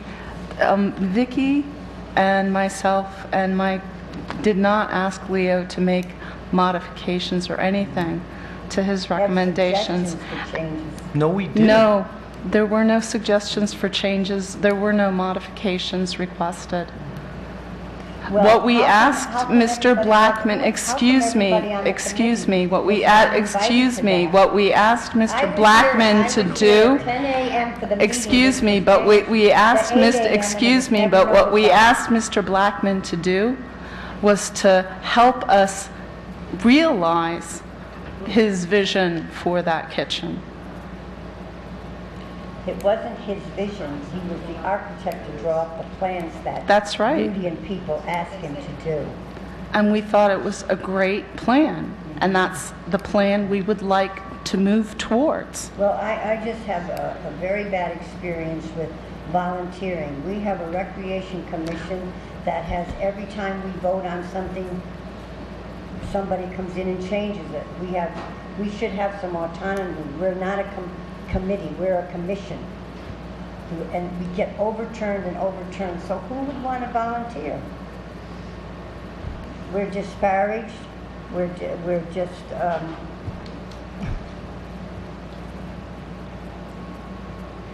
if we don't agree with what you people want, we're disparaged. You've done a great job, Frankie, and the Recreation Commission or committee, whatever it is, I believe it's a commission. Yeah, it's a Set it commission. up. You guys have autonomy. You agreed to fund this to 15,000. The town board accepted it. We're on our way. I think the next obvious thing is if we're all on board with Leo's plan, and he has said, look, I have done what I can. You come back to me. It's our next move. I think we should honor it and say, you know, if we want to look at that plan again and make sure that that's exactly where we want to head, then we should agree on Well, it. I understand that they're talking about doing a commercial or not a commercial kitchen. If we're going to donate that money and we're going to work on that, it should be a commercial kitchen. You feel that's important. And we need something for a disaster plan. The county and the state want every town to have a disaster plan. Also, well, that's that. Had the senior trip this past week, and somebody from Tally Ho said to me, Amenia has $100,000 for a recreation commission, and how come we're not getting more? So I just want to clarify that. We have a CD, which is a capital project CD. It can only be used for, you know, building something or instituting something new. It can't be used for trips. It can't be used for concerts. It can't be used for a recreation program. It's only capital projects. So I just wanted to get that out to the public because there's a lot of misconceptions. Somebody's telling them that we have $100,000 to spend for recreation. So that's where that money goes. It's only for capital projects. That's the way it was given to us and set up. So that's the way it has to be. But anyway, I just don't want to see them change this now. They're too far along. And it hasn't cost the town 1 cent yet. What hasn't? I think she's referring to the kitchen, The kitchen hasn't. but technically it has.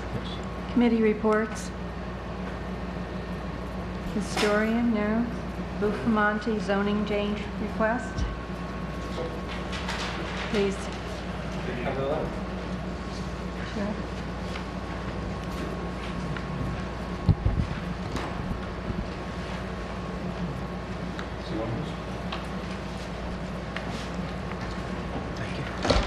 that out, I'm just going to mention that we did meet last night with the CAC, and we did consider the Palmonte suggestion of adding, allowing the composting project that they have proposed there, and we do have some recommendations that the CAC would like to share with the town board. And I don't know if we should do that after we hear your proposal, and then I'll follow. Good evening, everyone, and thank you for giving us this time. We're basically... Could you introduce yourself, I'm sorry. please? I'm Anthony Buffalmonte, and I own the property at 3501 Route 22 in Amenia. And we're proposing to open a compost facility where we would be accepting organic yard waste, processing it, windrowing, screening for a final compost product. A real recycling, green operation. And we have contacted the Department of Environmental Conservation. They're sort of waiting for us to receive approval from the town, and they have acknowledged our facility. They have visited our facility, and they are condoning projects of this sort. Currently, a large amount of yard waste does end up in landfills where it's not used properly, it's not used at all, and a facility like ours would actually produce an end product which is beneficial to gardens, landscapes, erosion control, and many other horticultural uses. Just to give you a little background, I'm a landscape contractor working in Westchester County and Manhattan. I have my degree in horticultural, soil science, and botany. I'm very familiar in the process to make this product. I've been educated in the field very thoroughly. I belong to the U.S. Compost Council. I attend the seminars annually, and I think on my property it's an ideal use for the land, and I think it's a great thing for the town. It's a startup business. It's a brand new business. We are definitely seeking to hire local people to work at the facility as well. And when everything gets up and running, we'd be happy to accept all the organic waste coming out of the town now at no charge. We'd also like to donate back product of the end product which is going to be produced.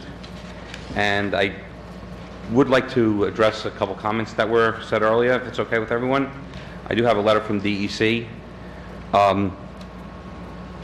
Well, first of all, the facility is going to be under DEC regulations and supervision. They visit the site weekly. We cannot do anything at the facility out of New York State DEC rules. They mandate the facility. Everything entering the facility is manifested with documentation so they can keep track of what we're bringing in. And also, it says right in the verbiage that the facility does not produce dust or odors that unreasonably impact neighbors of the facility, and no material accepted remains on-site unprocessed for 36 months. The size of our facility, it will be processed and off-site within the same fiscal year, within one calendar year, I should say. It doesn't stay there long. This is not, we're not proposing a dump.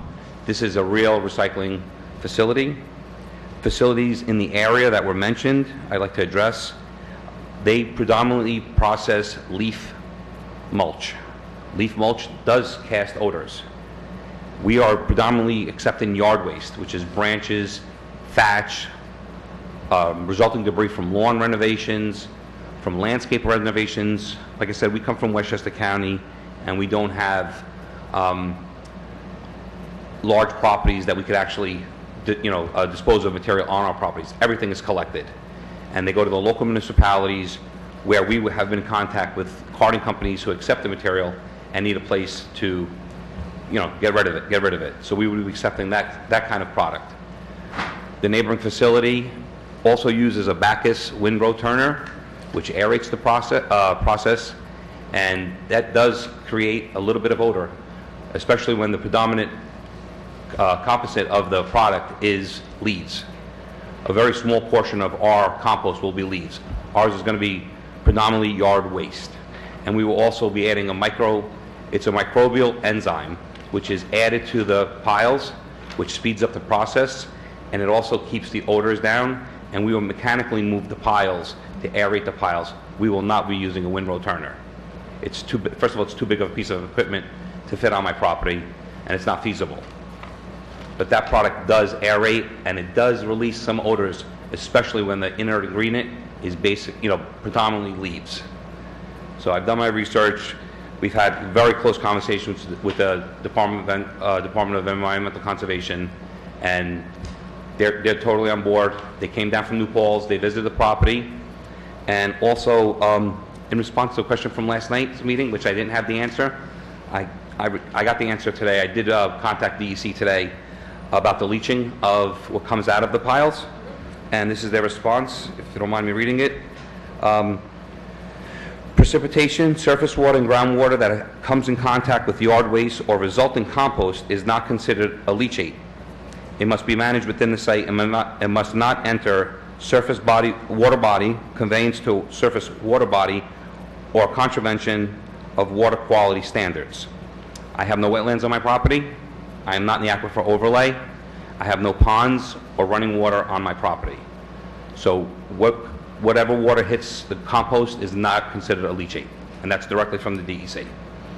So it's a safe, green operation, and I think it's good for the environment. I think it's good for the town, and we are really looking to make a very large investment in opening this facility, and we eagerly want to open this facility at our site. And I'd like to entertain any questions that might arise. Were you able to get any of the neighboring properties to yours to, send an opinion of what they thought about living next, as Ms. Snowy put it, living next to a compost facility? So the laws, I have not spoken to any neighboring properties. Mm-hmm. My attorney actually is in a neighboring property, which obviously he's familiar with our operation. And when we purchased the property, we did do this operation in preparation of preparing the land as it was an abandoned tree farm. So we did a lot of composting on site for 3 winters, 2008, 9, and 10, during the winter months, because that's the only time we had availability. And we did a large composting. We composted every tree that was removed, every stump that was ripped out of the ground. And we're talking about 6,000 to 7,000 trees, abandoned trees that were overgrown from the previous operation, which was Franklin Plain Nursery. We processed all of it. We made compost and a finely ground shredded mulch out of all the product. There was no complaints. No one ever came over and said, this smells, or you're making too much noise, or no one ever entered the property besides neighbors. I forgot his last name, but he's actually a son-in-law of the person I bought the property from, just coming over and wanting some of the product that we made, and we happily gave it to him and just watched what we were doing. But there was never any complaints or smell or odor. And by DEC standards, actually it also says that that it cannot produce dust or odors. They'll basically shut the operation down. Okay. So we do have to follow all the guidelines. And I think it's just, another thing, it's by law it's 500 feet from a neighboring property. Where I would stage accepting material, I'm almost 1,000 feet away from the nearest neighbor. We did, just from surveys from maps, we're about 1,000 feet away from where we're actually going to do the processing. The screening, obviously there's no smell or big noise. It's just a trommel screener. It's very quiet. If I was running it 24 hours a day, the next door neighbor wouldn't even know I was there. And we have run larger equipment when we originally purchased the property. So we haven't had an impact on any neighbor, and we haven't done it in 3 seasons. We haven't, because there was nothing else. And in the interim, which brought us up to this, we tried continued tree farming, and with the heavy gravel and rock content on the property, the soil's unsuitable, and we did plant 4,000 trees, and of the 4,000 trees, about 2,500 have gotten decimated by deer damage. And we've sprayed, and we tried to stay on top of it, and we irrigated, and we put in a very expensive well to irrigate it, and it was an unsuccessful endeavor to try to grow trees on this property. So, being that said, we have a huge piece of commercial property. We bought it for commerce and to enjoy it. We built a house on the property. We use it a lot. So we just want to make use of, proper use of the land. Since I'm in the landscaping business, which we actually use several thousand yards of material ourselves, besides having outlets to get rid of the end product and sell the end product, not get rid of it, but sell the end product, we thought it was, a great thing to do with the land. We're not sure what else really to do with the land. So. And I think you, you had mentioned that when I was at the Zoning Board of Appeals, that you were looking to actually put a business there and create jobs. Yes. So within a year after the second year of the operation, the first year would accumulate inventory that would be processed. It would be windrowed and then finally screened. And then after we have inventory, we want to open a bagging facility, which would need manpower to actually run the bagging facility. The initial operation, it's very small. It's probably only 2 to 3 individuals running extremely heavy equipment. That's a real specialized person has to do that. When we open a bagging facility, it would open up an opportunity to have some local jobs. And we estimated 8 to 10 people on the low end to work in the facility. And at that time also, we would be building or seeking approval to build a structure to house this. This will not be done outdoors. It will be done indoors. So a warehouse or a structure would have to be fabricated as well on the property. Well, I know everybody likes to talk about, certified organic and organic farming and the part and this material that we use for our yards and our lawns and to fertilize but this stuff needs to be created and it needs to be processed. One issue is whether composting is an agricultural activity. I, as a farmer, believe it is. It is. We were composters. We had the manure pile, and the places in questions that were brought to our attention. One is actually in the town of Northeast. Coleman Station Road is located in the town of Northeast, and it's one of the largest certified organic farms in the region. And they provide a great service. Our county executive even signed, was able to promote that. He even utilized it as a place to promote it for the right to farm. And so as far as your business is concerned, I think if you're doing everything the right way, and I have no problem with composting. And I think it should be something that we can consider, especially the bagging operation that will provide jobs for our community. And I've always been the first one to say about our zoning code, you're lucky you have commercially zoned property. There's a lot of places in this town that should be looked at from a commercial standpoint, and considering the master plan that we have, we should really be taking a look at this, because individuals like yourself coming to the town board asking for a zoning change is going to continue to happen. And when you have a very restrictive and very unbusiness friendly code, you can either go one of two ways. You can either go to one extreme where you don't allow anything to happen in your community, or you can go to the opposite extreme and allow everything but the kitchen sink. And I believe in balance, and I believe that your business is something that we should consider as something that's balanced, because it's a combination of agricultural and it's something that a lot of people hold near and dear to their hearts, which is recycling and reusing our waste products, from our yards. And that's something we need to look at.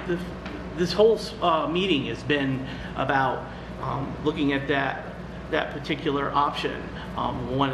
where you're talking about pellets for heating a building, or composting for your yards and for your farming practices. So I think we really need to take a look at this, and not only your situation, but the code as a whole, and maybe allow areas where we can enhance our commercial zone. That makes sense, and that's pretty much where I'm coming from with it. Appreciate that. And also, the property was formerly an active farm. Yeah. And Frank Lopane Right. comes from the same town that I come from in New Rochelle. We both live in the Scarsdale area.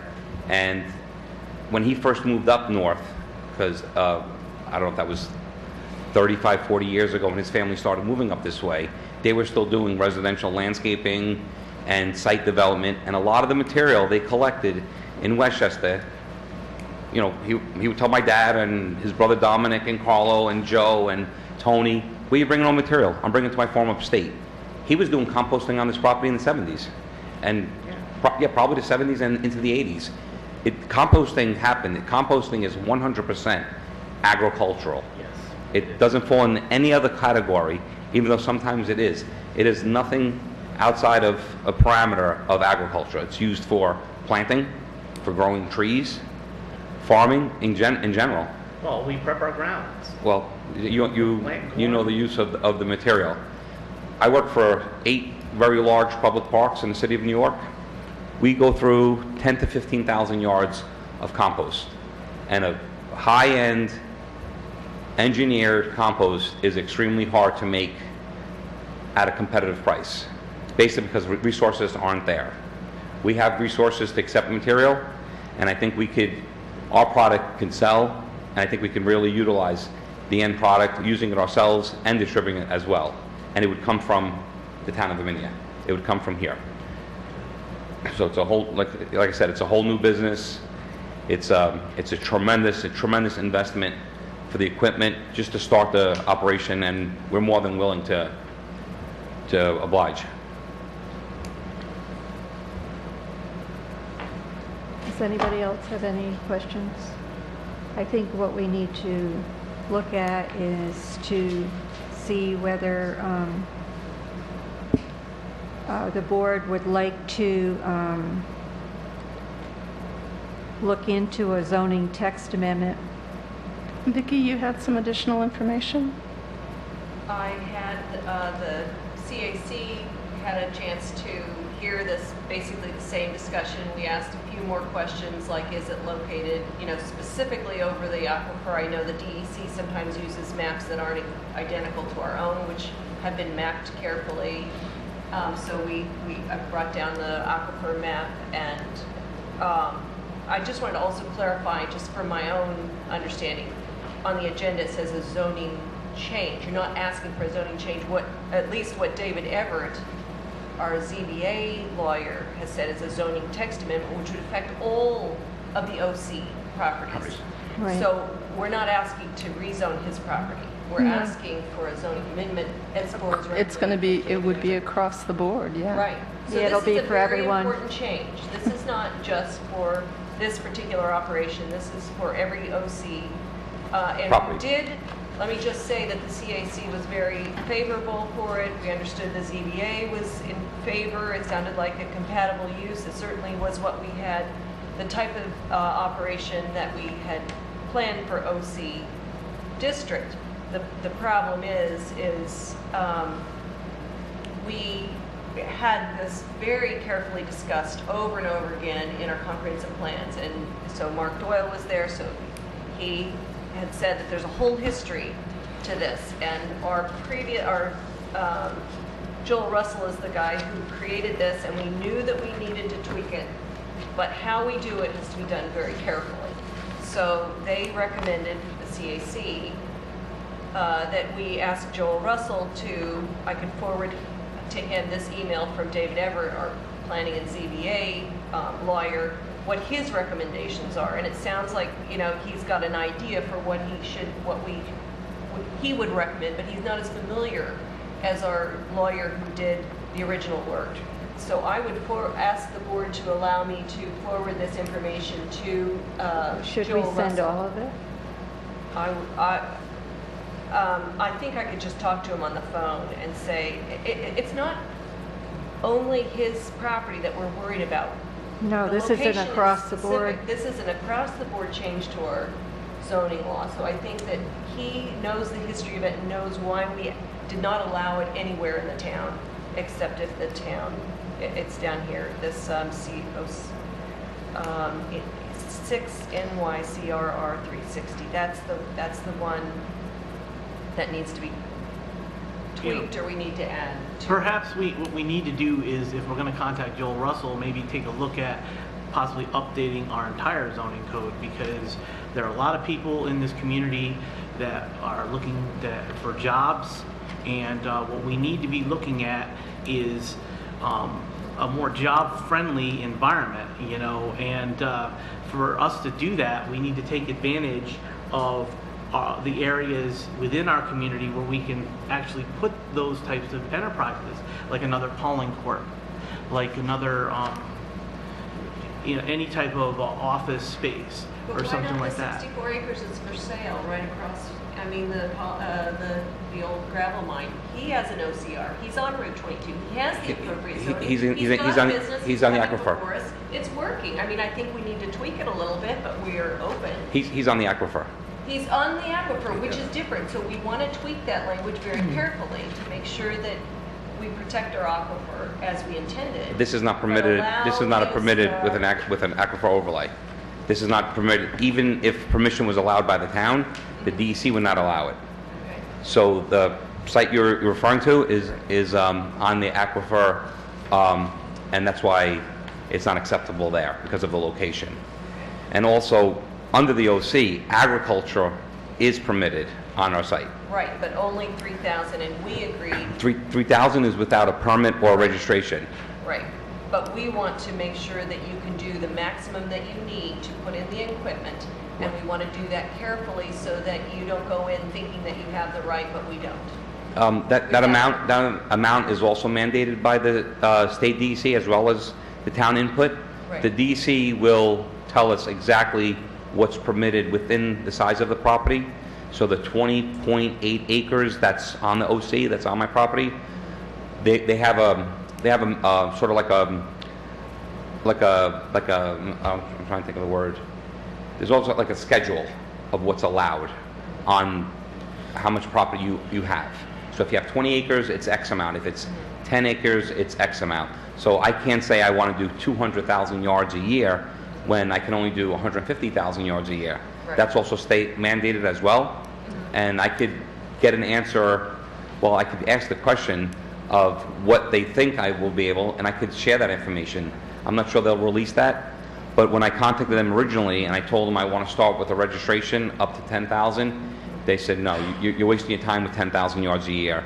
You need to go for a permit, and we'll tell you at that point if it's 100,000 yards a year or 150,000 yards a year going by the land. And when they visited, they would say they would allow the maximum for the size of the property, because I have no water runoff, I have no streams, I have no wetlands, I'm very far away from all the neighbors, so a lot of laws sort of overlap each other, and the guidelines have to be met by the town, like I have to meet it by the town, and also what they mandate, because they're really responsible afterwards for who they permit to do this facility.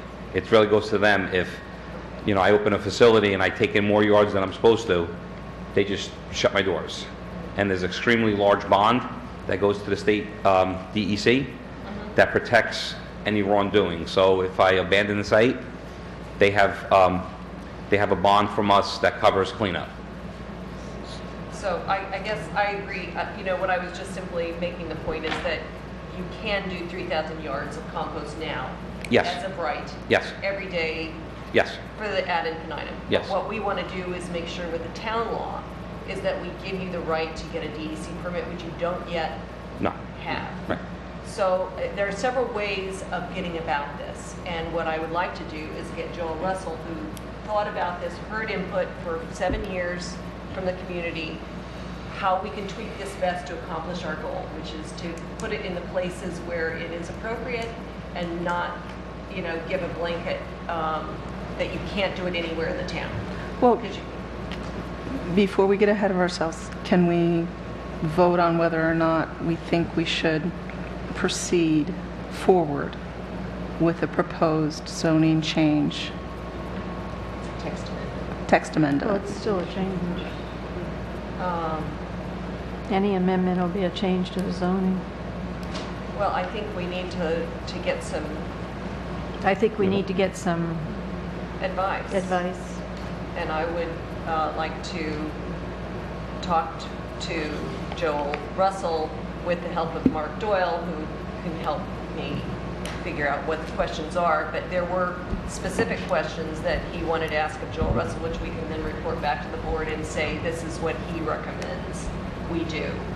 He drafts the language or whatever, or he works with David Everett to say, here's what the intent was. Let's make sure it matches the comprehensive plan and the intent, and we do it the most efficient way we could do it.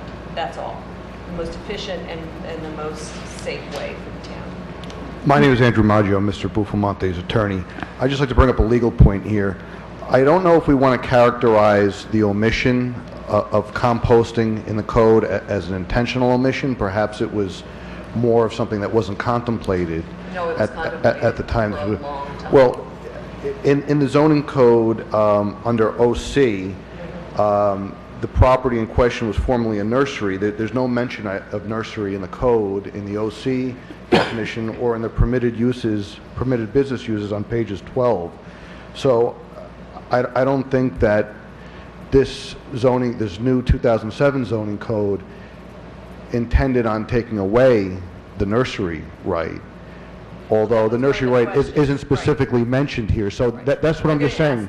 I'm just saying that I don't want to say that this zoning code is taking rights away from property owners.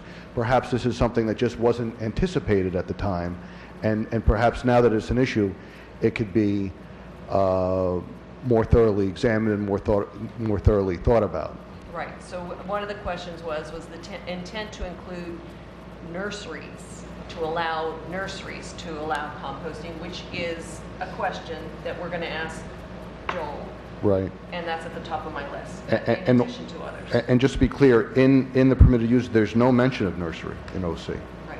So, and just on another side note about property owners, I am Mr. Buffamonte's attorney, but I am a property owner. I own the cornfields or the fields across the street, and I have a stake in this as well, because I intend on building a house there, and I intend on living, and I can just tell you that Mr. Buffamonte has an impeccable reputation in Westchester. He's a very, very well-known landscaper. He works for many big institutions, as he stated, that are very environmentally aware and conscious. And I personally, from my stake as a landowner in Amenia, am fully confident and fully satisfied with what Mr. Buffamonte will be doing there. And that's not as his attorney, that's as his neighbor. Thank you very much.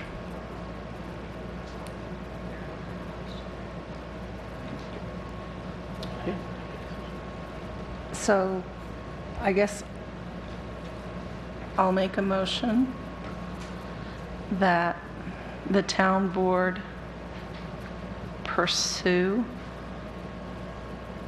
the options and look into and gather more information necessary to make, what'd you call it, Vicki, a text change? Zoning text amendment. Zoning text amendment, specifically regarding yard waste composting facilities in the OC district. So is this are we specifically going to be,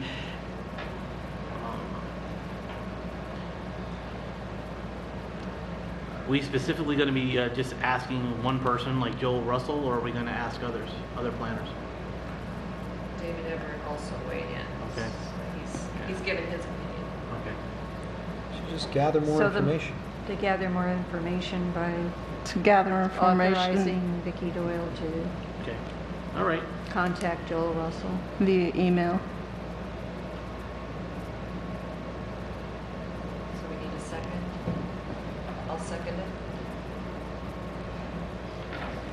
Councilman Delango? Yes. Councilman Hitzelberger? Yes. Councilwoman Doyle? Yes. Councilman Brody? Yep. And Supervisor Brody? Yes.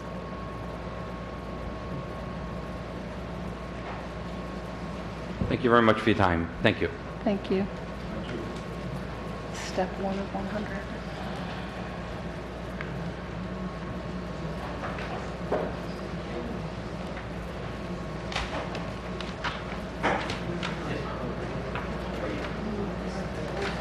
The junkyard resolution? Number 14.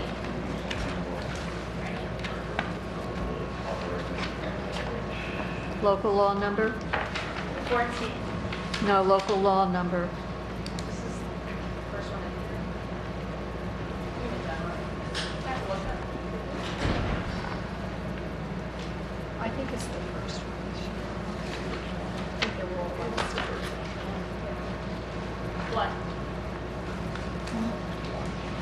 Resolution introducing proposed local law number 1 of 2015 entitled "A Local Law Establishing Regulations for the Control and Licensing of Junkyards," and to schedule a public hearing on said local law, to authorize publication of notice of said public hearing at a regular meeting of the Town Board of the Town of Amenia, held at the Amenia Town Hall on the 21st day of May 2015 at 7 p.m.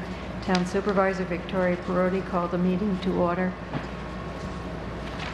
And seconded by Councilman. Councilman introduced the following. Will I make that motion, or does someone want a second? I'll second it. Introduce the local law to be known as proposed local law number 1 of 2015, entitled "A Local Law Establishing Regulations for the Control and Licensing of Junkyards." Now therefore being enacted by the Town Board of the Town of Amenia as follows. Section 1, Statement of Purpose and Intent. The Town Board of Amenia has determined it is in the best interest of the Town of Amenia to adopt a local law establishing regulations for the control and licensing of junkyards located in the town. It is the purpose of this law to establish such regulations. Section 2, Amendment of Town Code and Town Zoning Law. A new section 121-52.1 entitled Junkyards is hereby added to Article 7 entitled Supplemental Regulations of Chapter 121 entitled Zoning of the Town Code of the Town of Amenia, the language of which is annexed hereto as Attachment A. Section 3, Supersession. Pursuant to New York State Municipal Home Rule Law, the provisions of this law are intended to supersede any inconsistent provisions of state or local law. Section 4, the effective date. The local law shall take effect immediately upon filing with the state's Secretary of State. Pursuant to Municipal Home Rule Law of the State of New York, it is necessary to hold a public hearing on this local law. Supervisor Perotti offered the following resolution, seconded by Councilwoman Doyle, who moved its adoption. Whereas on May the 21st, 2015, the Town Board introduced its proposed local law for the Town of Amenia to be known as Town of Amenia Proposed Local Law Number 1 of 2015, titled "A Local Law Establishing Regulations for the Control and Licensing of Junkyards."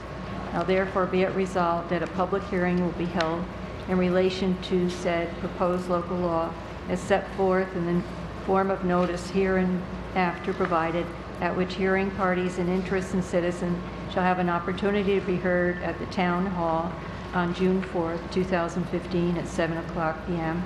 That notice of said hearing shall be published in the official newspaper of general circulation of the Town of Amenia by the town clerk at least 5 days before such hearing, and that such notice shall be in the following form.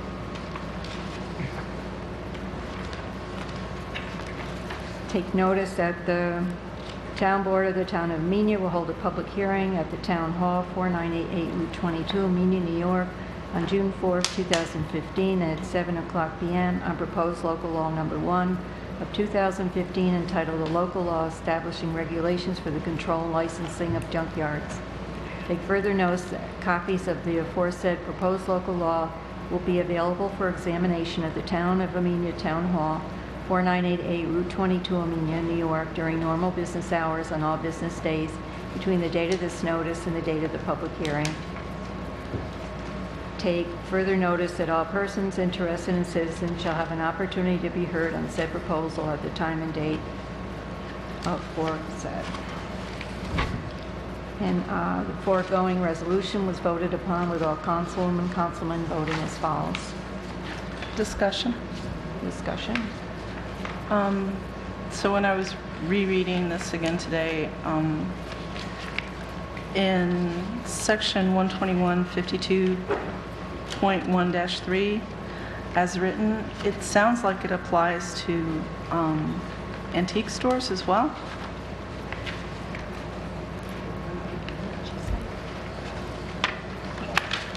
Denise? Where are you referring to? 121.52.1-3. Right, in what sense? Well, it is replying to the resale, regardless of whether the material is composed of cloth, cardboard, plastics, metal. So it would, I mean, doesn't that apply to antiques? Aren't they things that are resold in town?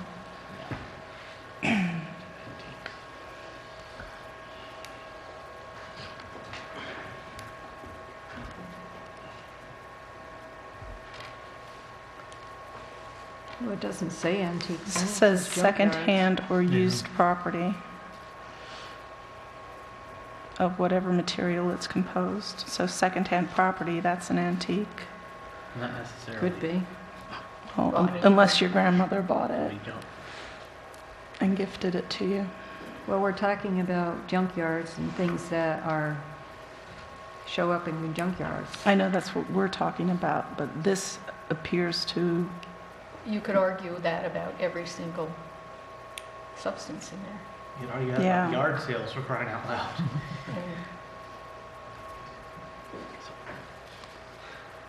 right, you could. So how can we make it not argue that? Well, how are you going to define junk? I mean, how are you going to define it without including materials?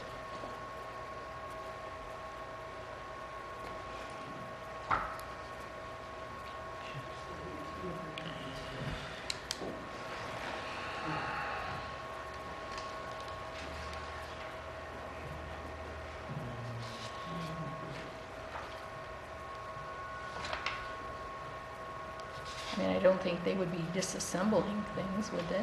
Dismantling, salvaging, sorting. Yeah, they do. I know one antique store, they disassembled clocks and sold their parts.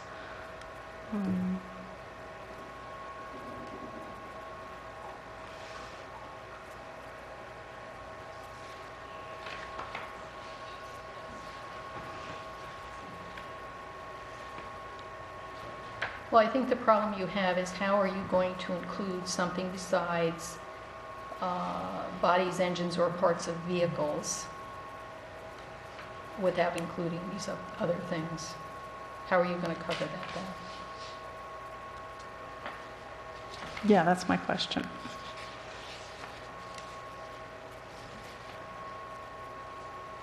Well, I don't know, you have to, I mean, you've got to include these other things, otherwise you're limiting this to bodies, engines, or parts of vehicles.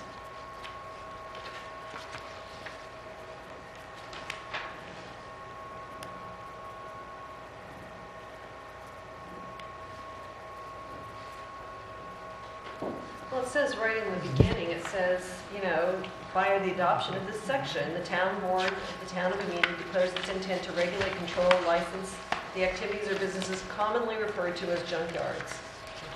I mean, that pretty much says it right up front, that we are regulating junkyards with this Yeah, law but- establishing for the control and licensing of junkyards.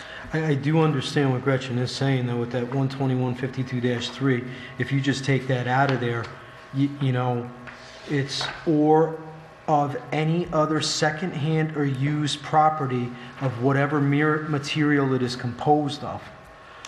Yeah, but this is, it's specific to the, like, like Vicky was saying in the beginning, it talks about junkyards. We're not talking, it doesn't specifically say antique shops. I mean, an antique shop It's is an not antique a shop. junkyard. Depends on who looks at it.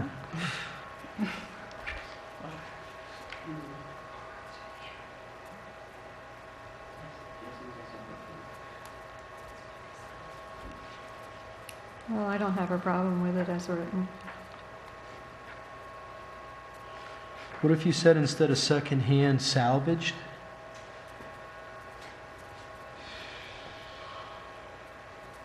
You know, because now it's not secondhand. I mean, secondhand could be secondhand clothes, secondhand dressers, secondhand whatever. Yeah, but I think salvage is ambiguous as I well. don't I mean, see any reason to change it at all.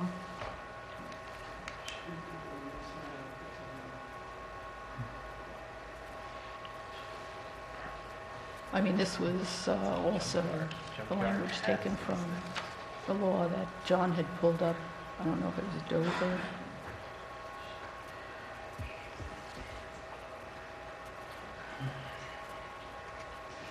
I mean, we've got a few antique stores here in town, and I would hate to I don't think they'll get very create far a with problem. the application, though. I don't think so either. We only have one The application itself junkyard. would tell you right off the bat you're on the wrong. I mean, I think the application is so specific, you wouldn't get to that. You attach the following items: special permit, description of the land to be included, including the dimensions, legal ownership, and the right to use the property for a junkyard. I mean, this just would be very hard to fill out if you were operating an antique shop. Environmental assessment form, part 1 completed. Well, that's from the point of view of the business owner making the application, but we also, I think, need to think about the code enforcement officer writing out tickets. Well, there's We have only both one ends of that's it. allowed in town, so he's not going to be looking at anything other than the one that's been grandfathered in, as I understand it. Right. There's one, Yep, that's it. so it's not like he's going to be It's walking not in around the use looking at list. antique shops and wondering if they're in their code. There's one in town and nothing else is allowed.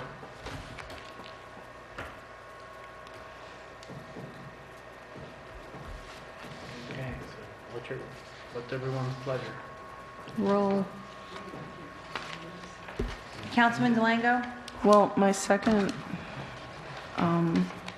point was on 121.52.1-4A15.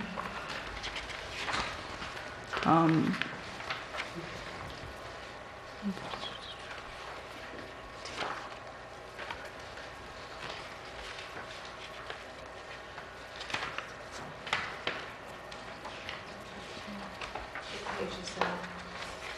I'm trying to find it It's myself. set pages 7 and 8. Oh, No. I think, yeah, 7 and 8. Actually, this might be different than what I was looking at. I thought I was looking at your latest one in email, but it seems to be different.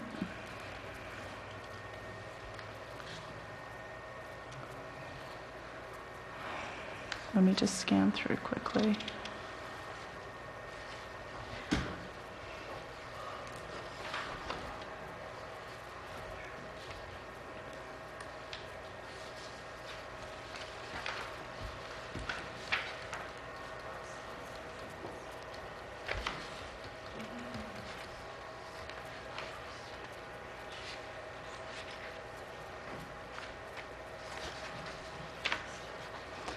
I guess that was removed. Then the next section I was looking at was 121.52.1-4D.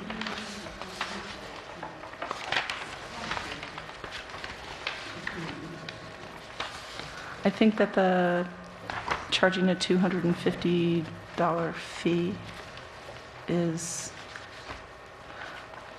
low. Vicki and I discussed this with you. It was $25. I think that's a big improvement. It costs costs much, much more just to have a case come before the planning board, and in this case, we're talking about... We're talking about an application for a junkyard. Yes, we are talking about an application for a junkyard that Or the can grandfathered become in one a and dumping only. ground for toxic waste in our town. That's what, junkyards can be if they're not run right. We have one. And the way the law is set up, we're not going to have any others. This is to regulate the one we have. It will be examined once a year, right, by our building department? Yes, Yeah, that's that the was whole in point there. of the regulation. But we had talked about initial fees being different from ongoing fees and the potential for recovering costs of engineering reviews for reclamation costs, which would be covered in the fee. That was for fining, wasn't it? Okay, No, that was the so initial. Gretchen, what do you think the fee Fees. should be? What amount is acceptable to you? $500, $700, $800, $1,000? Well, I think the planning board initial escrow fee is $2,500. We're talking about an application for an existing junkyard. We're talking about making a local law for our town that covers more than one man at one time. We are This doing a stays on local the law books. for, yes, regulations. It's not Or- Bob's law, it's the junkyard law, and it changes the zoning code.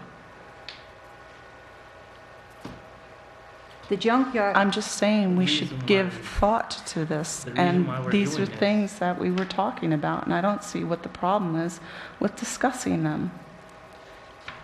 You're always saying that it's okay to discuss things, but obviously today we've changed that. So You're always well, telling they, me, ask this questions. this has been Going around time and time again, and this is the first time we've sat as a group to discuss it again. It is And that's not. what, No, it's not. since the We last didn't time we did, talk yeah. about this. Denise has sent a couple of emails around, which I've read through. But we haven't sat down, it hasn't been on the agenda to discuss again, so it's here. What's the problem with discussing it? I think it's fine as is. Denise, do you recall, is this a typical fee of $250? Is this? No, and I raised that the first time when we were discussing it, asking for input, because, I don't pick the fees. John had pulled a draft of, I don't know if this came from Dover, I don't recall right now without looking through the file.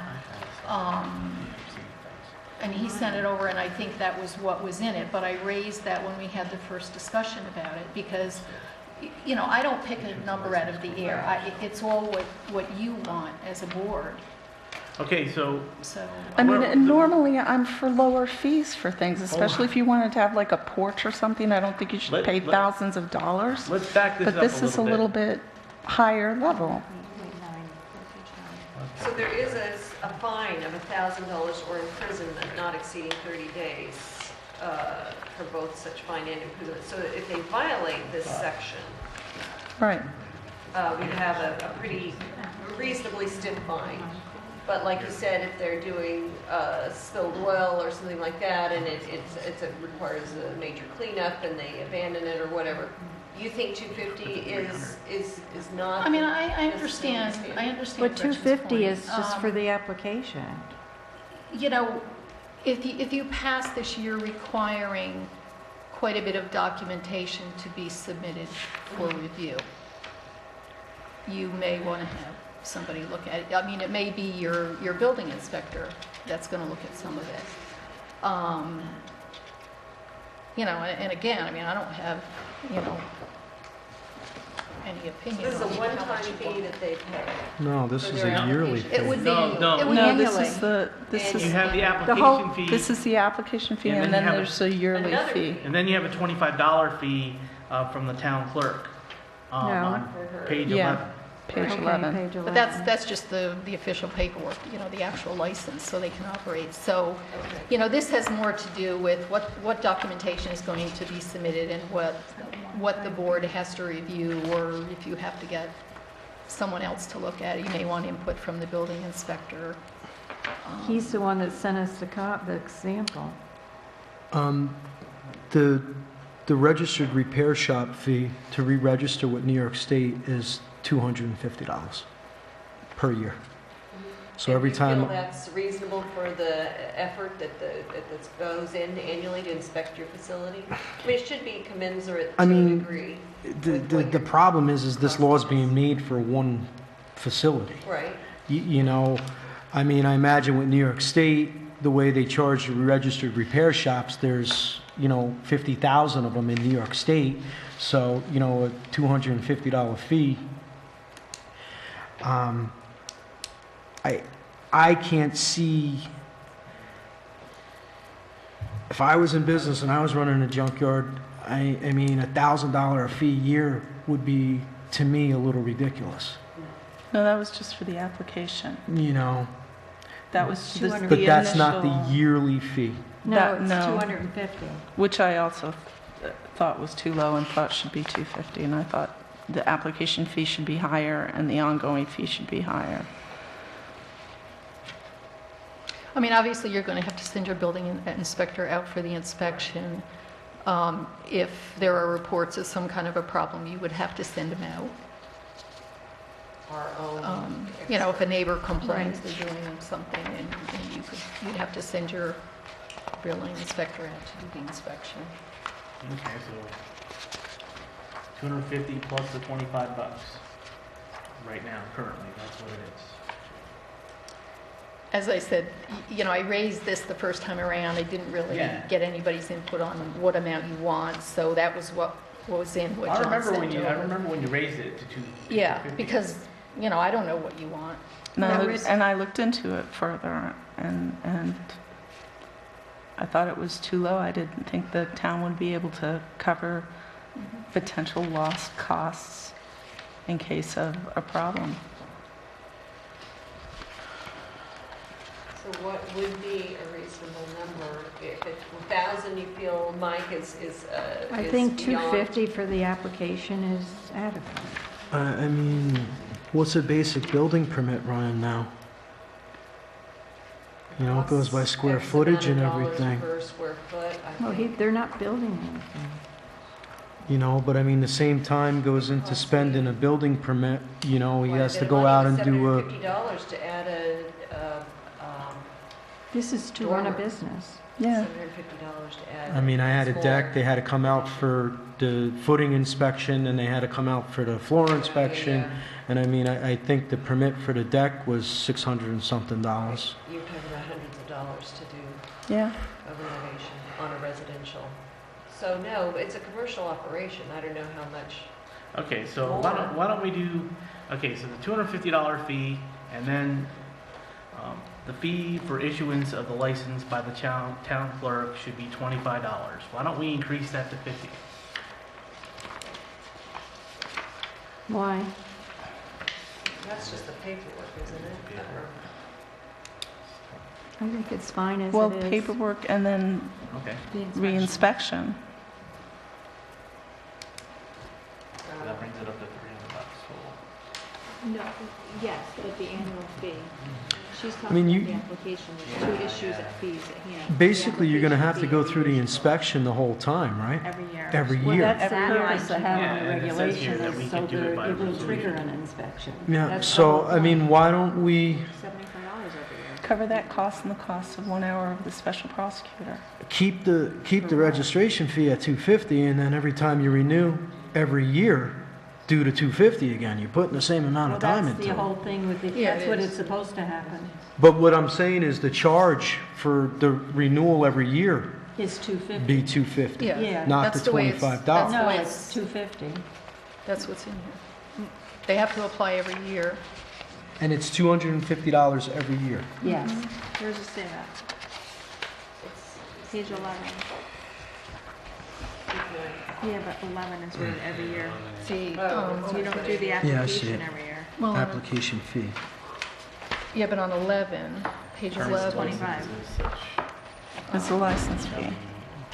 issuance of license annually, and the license can't be issued unless they complete and submit the application, documentation and fees, so, Must be made annually. yeah, they've got to do it annually.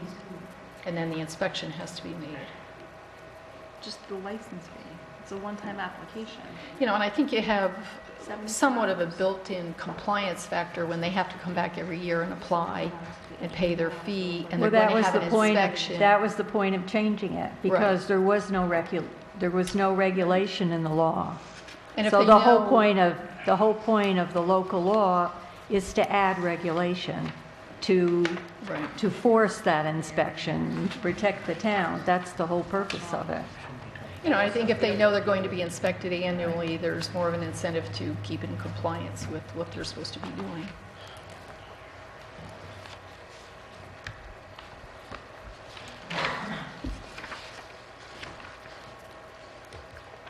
Well, I think, given the fact that building permits are for a residential area is likely to run you several $100s. You know, I would suggest the $500 or $750 if you wanted to bump the application fee. That would be annually to more like $500 to make sure that we have the basics, you know, under control. It's a small operation, it's not giant, but it's got potential for problems. I don't know, would anybody else suggest 500? I agree with I that thought as that well. 250 was fine, but. I agree with that as well. I think that would cover, you know, potential lawyers' fees that the town could encounter. Right, more than cover our building No, inspector. I'm not, it's not this guy with this junkyard, you know, he's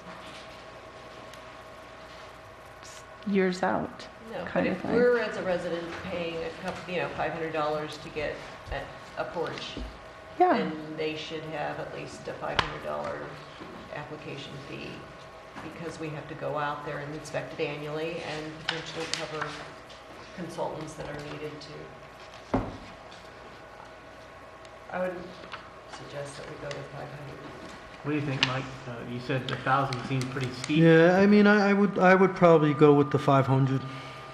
I mean, So page 9, paragraph D, application fee, change it from the application fee shall be $250 or such fee is to be determined, etc., to the application fee shall be $500. Are we all in agreement on that? Yes.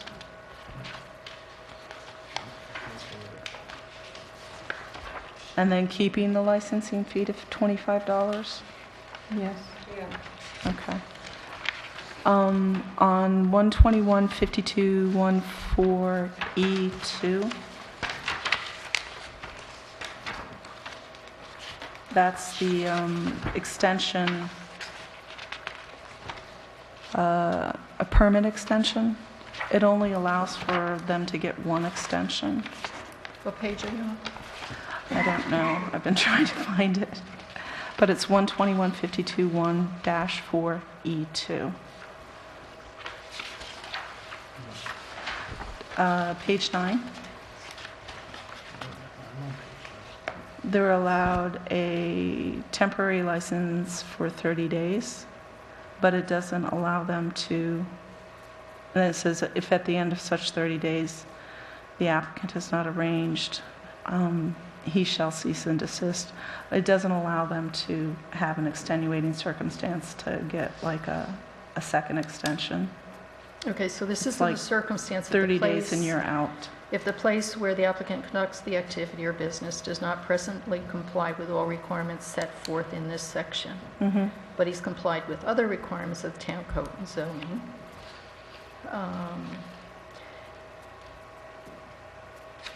Why should we make it longer than 30 days? Well, sometimes it's like that one extra thing that you have to wait for from the state or something that takes more than 30 days. So if I would think that it would be more reasonable to say, you know, you get your 30 days. If you can't meet your 30 days, then you come back to the board or, you know, the code enforcement officer and give them a... the problem we're going to have with this is it is an existing junkyard. There is only one existing junkyard. We're given him 30 days to basically comply to this new law. And I mean, and we're talking about fences and everything else. 30 days is going to be a little light on But you it. took out the fencing. We took out We the took out the fences. fences. That's gone. That's gone. The There's point a is lot of this, if stuff. he's not complying in a way that perhaps results in an unsafe condition and puts somebody in danger, how long do you want to give him to comply? You know, Well, do you, I mean, do they've you- just generically extended the permit again and again and again, so why can't we give this person, this type of business a way to extend a temporary license? Because if he's not in compliance in a manner that is a safety hazard to the public or neighbors or school children, does the town want to say, oh, well, that's okay, we're going to give you 60 days? I mean, the 30, You could be No, sued as a result. You're right. I think, yeah, 30 days is the 30 days is fine with me if this was ongoing. You know, it's just we have one thing now has to get up to speed with this new law. I just don't know if 30 days is fair unless we make some sort of, exception to this new law to let him get up to speed, on this first permit, but then any permit after that, the 30 days is fine because he's already up to speed. It's just, we're starting off fresh, and I think 30 days might be a little, It's not doable. I know it would be hard to get something together like that. safety. Is it just this one section or the whole law? It has to comply with 30 days. I mean, I definitely think there's a point to give a time frame to get things done, but I think that they should be able to providing proper documentation. Well, if they that know the it's moving effective date is forward. coming up, when they started earlier? I mean, my opinion is if, even giving someone 30 days who is not in compliance with something that could be a safety factor, even giving them 30 days, are you not putting the town somewhat at risk? Because if it was a safety thing, and let's say a kid gets injured as a result of it, and you're going to allow them, okay, we're going to give you 60 days. I mean, you're saying, well, okay, you're not in compliance with a safety requirement, but that's okay. We're going to give you a pass on it. No, what I was saying is that they need to prove that they're moving towards that compliance. They could be getting stuck in some bureaucratic red tape somewhere. How? And If it's a safety thing? if they haven't completed everything within 30 days, their businesses, they're out of business. So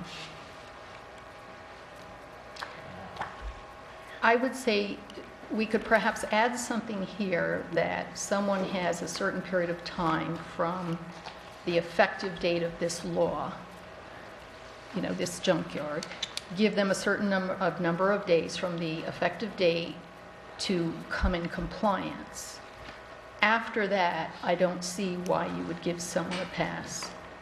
No, on- and on I the agree with safety. you. And what is so prohibitive? I mean, I think if you go through here and you look at what the requirements are, you have your stuff, you need stacks, and you have passages and whatever.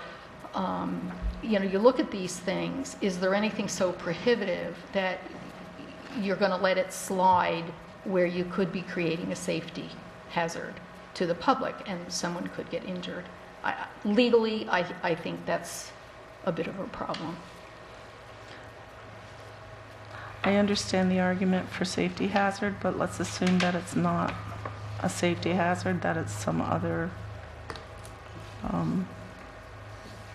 problem that is not a safety hazard where children will not get injured or killed. How are you going to determine in which case, I'm taking the safety hazard off the table. And let's say it's in the middle of winter and we get blizzards and such, and the guy can't do the work in 30 days. what recourse does he have but to shut down his business? None. If you're going to operate a business, I think you should be in compliance with the mandates of the town to make it a safe, activity. I mean, that's what we're talking about here, isn't it? Most of the requirements here We are are to talking keep about it, yes. So I'm just telling you, I don't vote here, but I know. I'm telling you my legal opinion that if you have non-compliance with something that becomes a safety hazard to the public, That's why I took safety well, how hazard are you off the going to board. distinguish? I'd say also environmental, because a lot of damage can be done in 30 days of things that have been leaking in, and then the taxpayers have to pay for it. So But if it's in the middle of winter and he can't dig it out? if you're causing an environmental thing that's going to cost a huge amount of money for us to clean up, if they can't physically clean up. Vicky, I guess my only argument is, it's been a junkyard there for how many years now? Right. 50 years, 75 years, 80 years, whatever it is. I would like to see them have more than 30 days to get up with speed, Right, speed. but she had said that's If a we could fine make thing something you could like that, add, I mean, I'm okay with the 30 days that once they after after the Right, initial then permit. they need to follow the rules. But I mean, I think the initial, this guy's going to get this law, and by the time the law goes into effect, he's going to have to read it, he's going to have to understand it. We're going to have to get an inspector out there and everything else. I mean, is all that going to be done in 30 days on the initial one? So, I think Denise is right as far as we need to add that verbiage in to give them the leeway that they need. I think that would be the best way to go.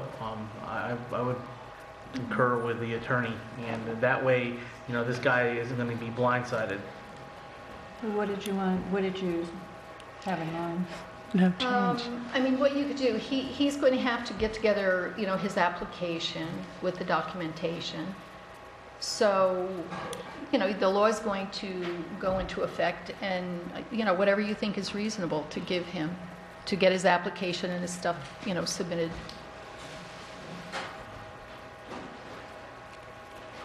So do we want to say 60 days 60 of the days. effective date? 60 days, 90 days, I mean, I think 90 is too much.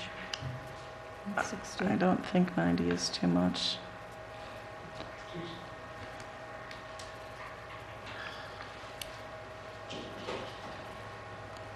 All right. I don't want to set him up for failure. I'm gonna go with 60. And 2 months seem reasonable if he's, I don't see anything here like he doesn't have to erect a fence all the way around the property, which is a huge, No, we we've took given that him out. a huge bonus by not having, because that's an expense that I can see that would take a little more than 60 days to raise that kind of funding. But I don't see anything in here that a well-run operation wouldn't be doing already. And that the 60 days seems to me, with their initial compliance, seems like that would be enough.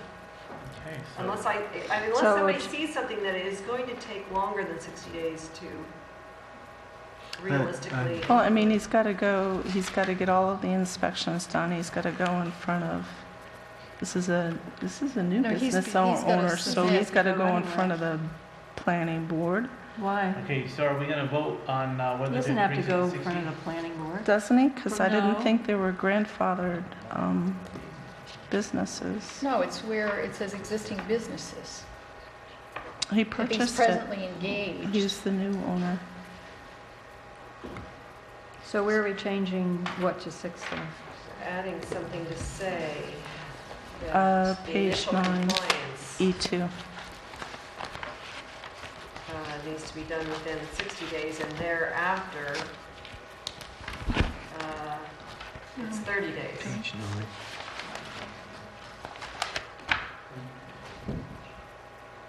Okay, so, I'm sorry, can you just tell me what? Is that a Page temporary 9, license E2. for 60 Mhm. days? That the Six. initial compliance would be done within 60 days of the application, right? Is that right? Okay, I'll have to see where that best fits in.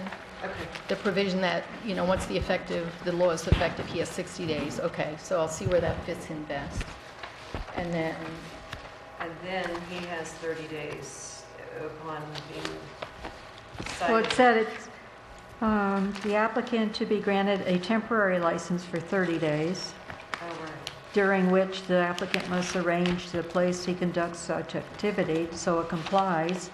So we could Change do the that to temporary 60. license to Right. 60 and right. leave everything else at 30. Right. So E2 changes from 30 to 60. Right. No, where are you? So. The temporary page nine. license. Page 9, Number 2. The temporary E2. license. middle of the The paragraph. temporary is still 30. right? No, we want to change it to 60. Changing it We'll to change that to 60. 60, and then To everything give him the else will be 30. temporary, to get his act together, and then, So he's going to have 60 days from the effective date to get all his paperwork Get all in. his stuff Right. together, and And if then he you're can't gonna handle give it, him then another- he gets closed down. 60.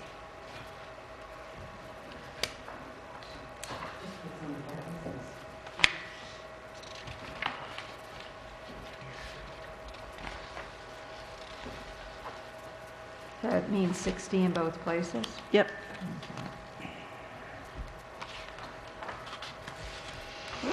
That was all I had. Okay, we have a motion on the floor. Do you want to continue with that, or do you want to do it, change it to They include? said no. To- with They the said change- that to it's okay include the to have an changes? antique store.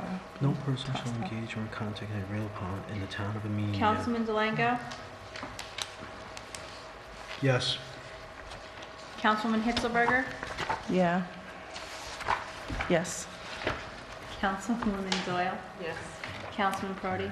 Aye. And Supervisor Prodi? Yes.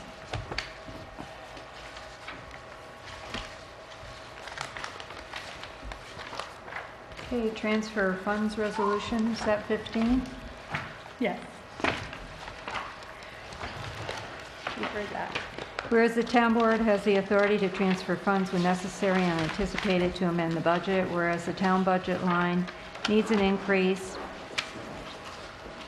in number 2555.01 and 51401.01 by $2,220 to record expense to RHJ Construction and Property Maintenance relevy for the 2014 year.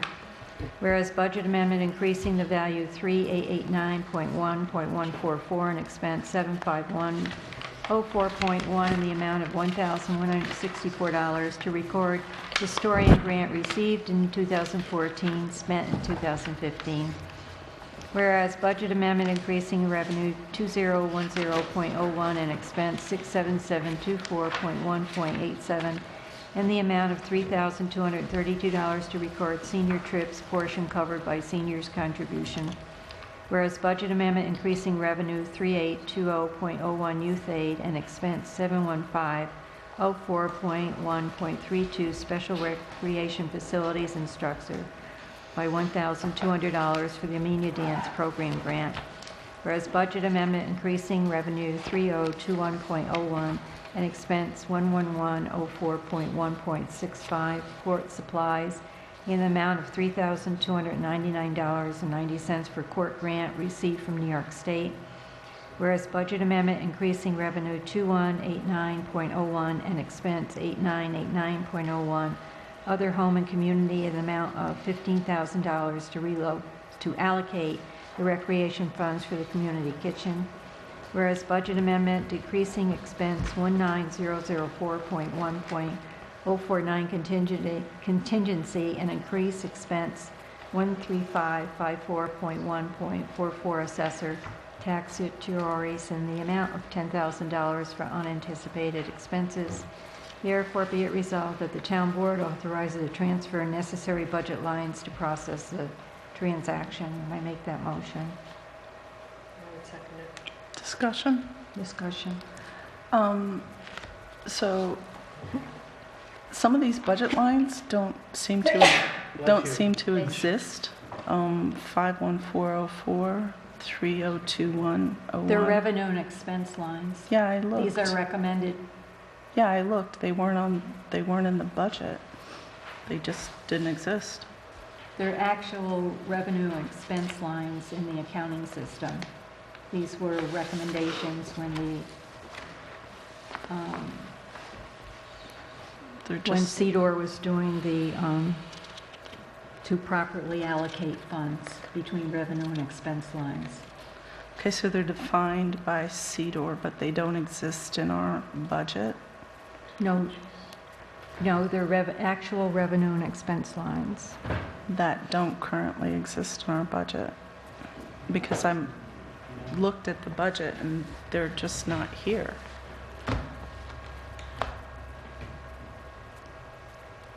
If we ran a trial balance, you would see the lines. That would show every single revenue and expense line.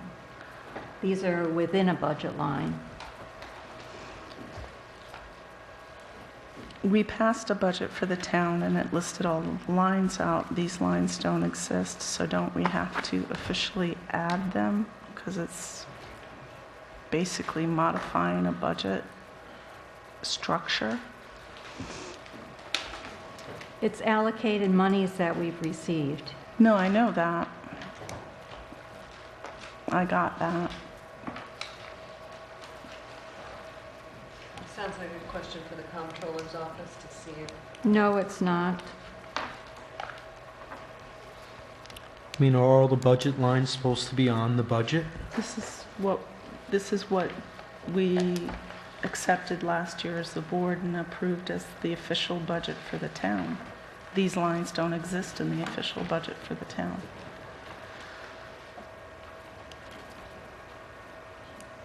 So CEDOR and Company recommended these numbers, and we have been using the... It isn't, these are all Gatsby's numbers. But they just haven't been included in our budget previously.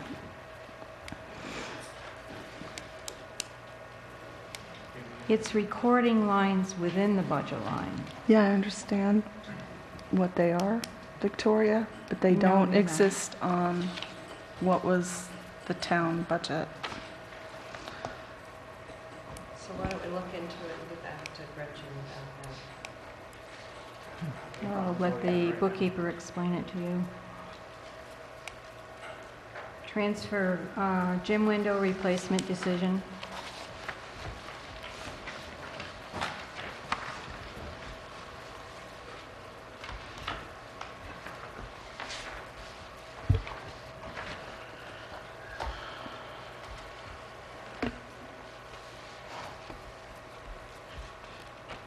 So the way we left it was that we were going to look these over more carefully and see if we were indeed comparing apples to apples. But I did relay your recommendation, Victoria, that the Home Depot bid of $16,032 was the low bid of the ones that you gathered of the three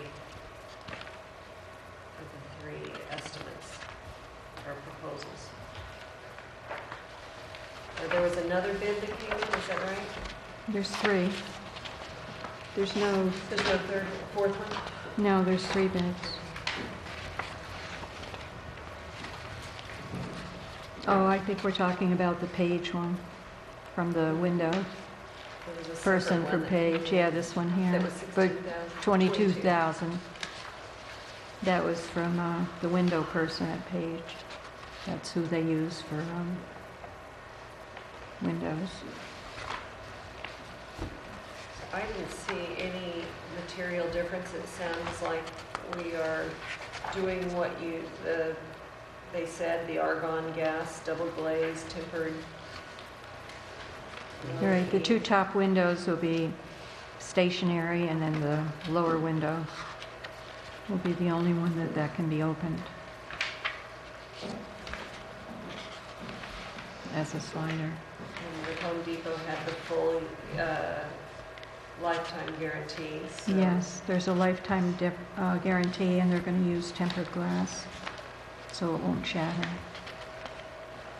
And we will be getting $860 per year in savings by making this investment.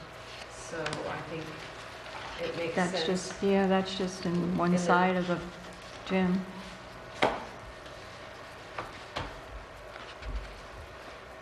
So I would make a motion that we accept the Home Depot quote of $16,032 for replacing the 8 large windows in the gym. I'll second that.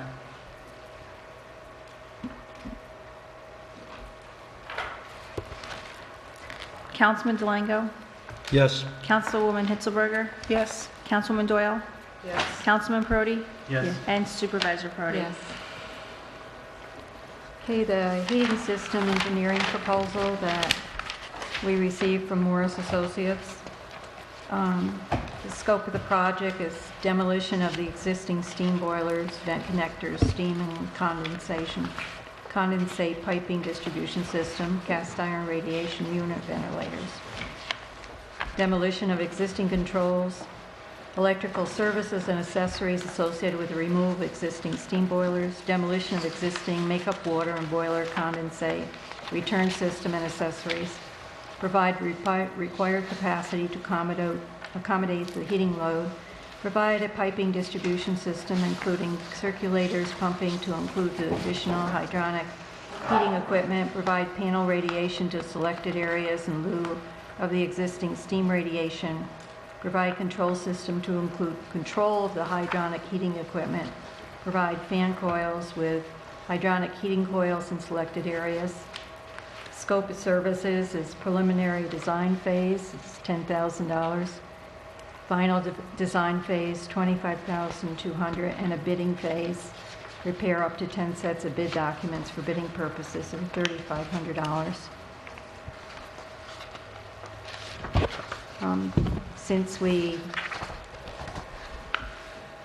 their proposal is to actually get everything together so that we can replace the current heating system, the heating units in all of the rooms.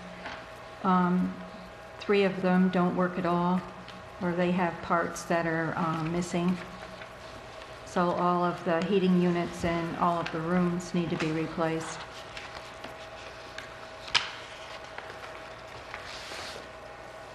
And that's not to say that part of the, that their proposal cannot also consider the pellet boilers. But what needs to be replaced is the whole heating system throughout the whole building. Because it's not working. We've got 3 rooms with radiators we've taken from the halls and hooked up just so we could have heat in the rooms. And one of them is a historical society room.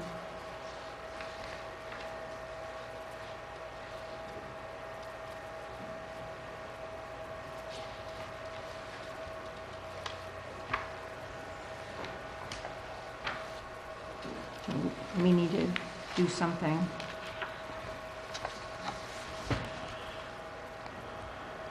If we go with the pellet style, I mean, are they going to have to do another design, No, they'll just consider it in the design. This is for the whole heating system because we need to replace the heating units in every single room. Vicki, when we talked about this last meeting, I told you I would like to see some other estimates on the design, the design. I called 4 other engineers, and they don't handle this. Basically, everybody referred me to a little small company that basically does the work for Morris Associates. So I couldn't even get comparables on it. It seems like it's a pretty, specialty. So it's not the guy that gave us this that works, that you're talking about a subcontractor? Well, I reached out to a couple of engineers and asked if we could get a, scope of the project, Right. bid phase and all that stuff. And a lot of people got back to me and they said that they don't do it, they use a subcontractor to do it. Reached out directly to the subcontractor and they do a lot of work with Morris Associates, so they weren't even willing to give a price. So I kind of have a feeling it is a specialty situation. I mean, I can't even say $40,000 is expensive or someone else could be cheaper because no one else would even give me a price. Well, the guy today, Ken Langos, said it would be, for ballparking, 10 to 15% of the project. So if we're talking about But what we installation of... That's only the boiler installation. We need a whole system. Yeah. But the whole system, here he ballparked it for us, 25 to 45,000 on Robert Travis. I mean, I think... And if we're going to do something, we really need to do it now. Yeah, we need to get these guys. This is going to take a while. We're talking about a little under $1 million. So 20, 40,000. Well, that's with the generator, isn't it? That's the emergency generator, but I assume that that's part of the whole project? No. That we're talking No. about? No. That's an optional. That's an option. And we're looking at the middle one, the hydronic. Okay. 475,000 to 525.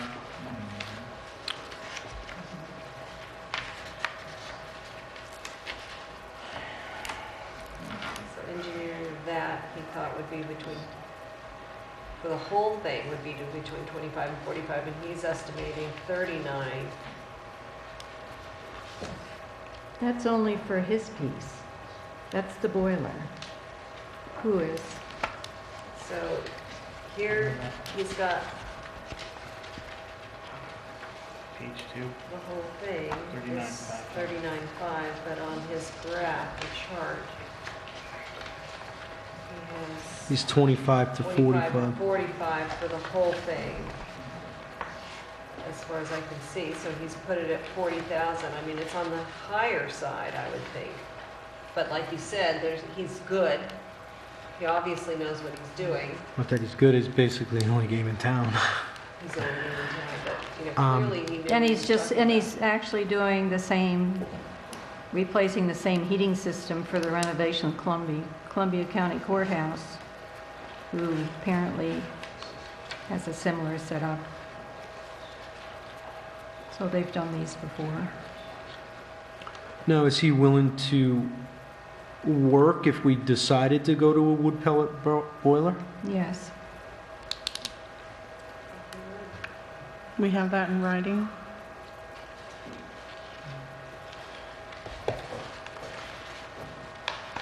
This whole plan is to do, it says prepare boiler installation plans and details. It'll be boiler installation plans and details based on what boiler we want.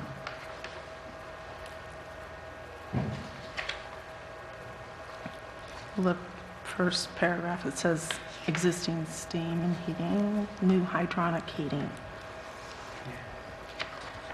Right.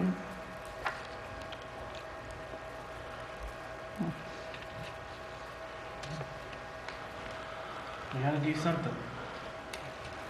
We certainly do. This is... The pump is going on the boiler, the seals, We're halfway through. everything that's gonna cost a lot of money. So this guy will help us get us to where we need to go, whether it's the wood pellet Or one both. whether And the other Okay. is backup. Well, it's $40,000. I just want to make sure it could apply to both types of systems, that's all.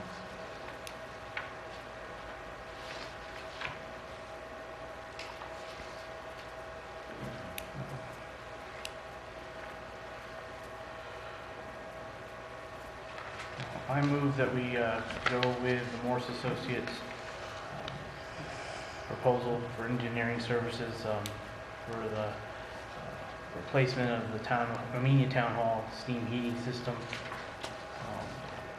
with a total cost of $39,500. What if we split it and we just went to phase one? Get the design sketches and everything?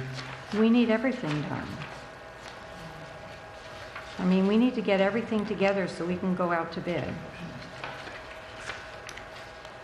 And we're already pushing it because we're at the end of May.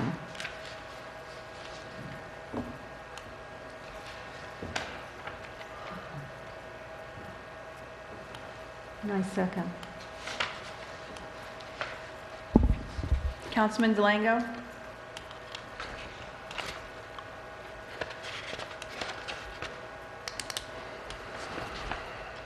No. Councilwoman Hitzelberger? No. Councilwoman Doyle?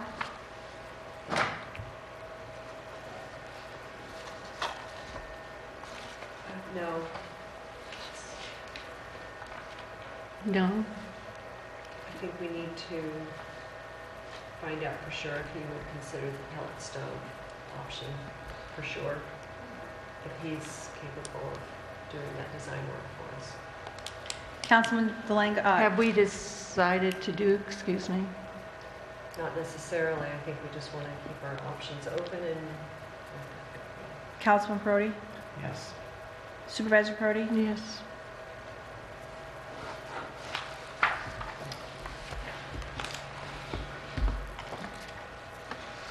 Road closure for Wasaya Community Day. Do you have a resolution did I not get it? In the packet?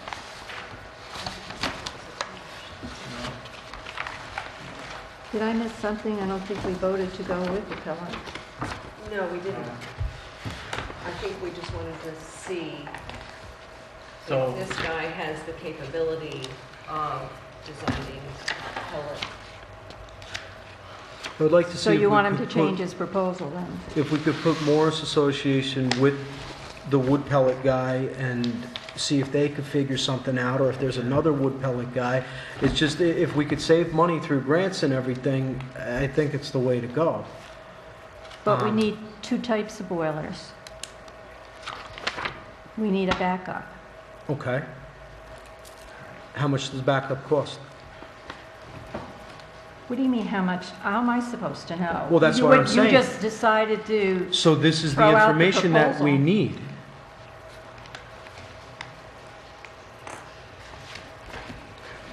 So there's been no decision about what kind of boiler we want. We just want to see if he can put in any kind of boiler, basically.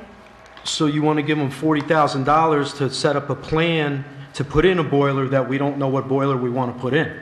I'm not saying that. I'm saying that there's been no decision made today to decide to put in one type of boiler versus the other. I agree.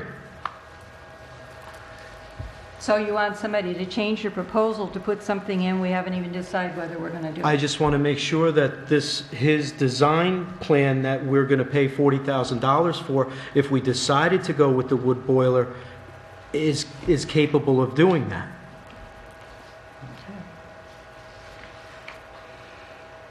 Road closure for Wasaya Community Day. We have a request from the Lantern, from the owner of the Lantern Inn to close the road in front of the bar. It's Jeff, so I guess he's talking about the Lantern Inn, for the annual Community Day celebration and parade on Saturday, May 30th. And looks like he's requesting an open containers waiver as well. Somebody like to make that motion? I'll make the motion that we grant him the waiver and the road closure.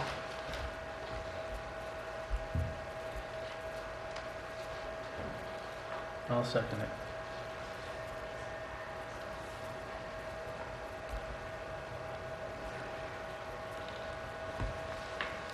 Councilman Delango? Yes. Councilwoman Hitzelberger? Yes. Councilwoman Doyle? Yes. Councilman Prodi? Yes. And Supervisor Prodi? Yes. Isn't there a form that goes along with this? Dawn, because I thought that the fire department filled out a form. It's not that there's a form, there's a formal written resolution that has historically been presented to the boards. I can only go back as far as 2006. This is the very first I'm seeing of this request, or I would have gladly presented you one like I did last year. So Jeff did not come to the town clerk's office, and as you can see in the email correspondences, I was not circulated at any point. So if you would have CC'd me in your conversation, I would have gladly had one prepared, so I apologize. Victoria, is there a reason why, I mean, you had this on the 14th, is there a reason why there wasn't the What? standard I way just, we fill it out? I just send it to everybody. I didn't send it to Dawn. No? Do we need that format, Dawn? I mean, you've already made and passed the resolution, so I have no Well, comment. we can do a verbal resolution. Okay. Do you, I see Stan's already part of it. Usually we give Stan a copy of it, and it states the dates and times. He's going to contact Jeff once we vote on It says it. it's May 30th. I know that, but your verbal doesn't say that. So Oh. in the minutes, I could maybe change it, my amendment. I know that's been an issue with Wasaik. Oh, So that's why I always make sure now I know to ask Stan to make sure it's okay. oh, it's okay. So I mean, you've done the road closure as long as we just give Stan a copy of these minutes. Okay. Yeah. Then he knows that you guys have approved it, and I'll just write in there that the requester will contact, or be in contact with Stan. How's that sound? Okay, CDBG Engineering Design Proposal Decision. For the Community Development Block Grant, I needed to send out, according to their rules regarding the sidewalk grant, send out RFP. So I sent it out to the 4 engineering firms on the list. And then Audra Murray, who's from the Dutchess County Planning and Development, gave me the minority women's list. And I also sent the RFP to everyone on that list per her instructions. We received 2 bids, one from Amenia Design for $26,500, and we received a bid from Morris Associates to do the site, to do $19,100 to engineer the sidewalk ramp.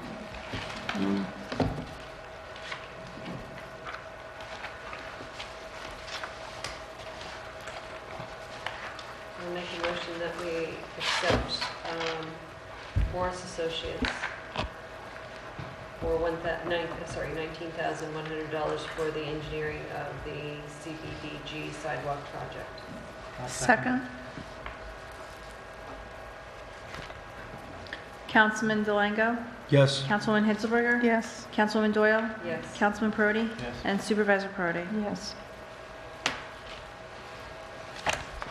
And we have approval to pay claims.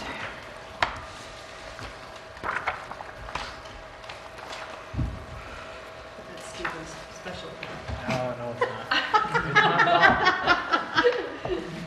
You're Dude, so good all you at have to it. do is read the top line authorizer. I'll read the top line. I can read.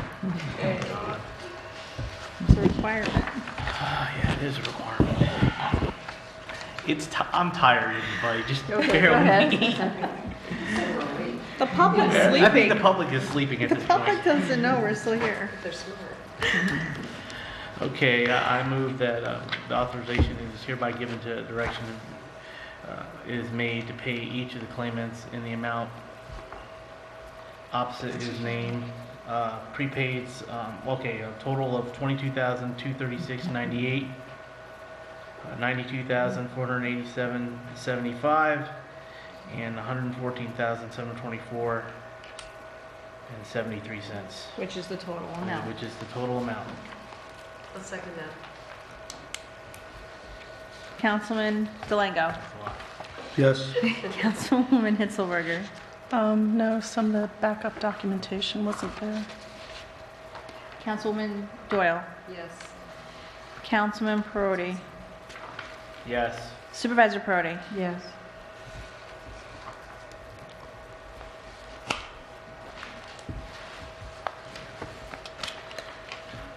Under other matters, we have a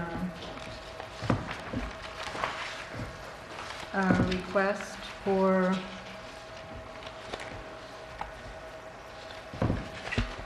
from John Fenton.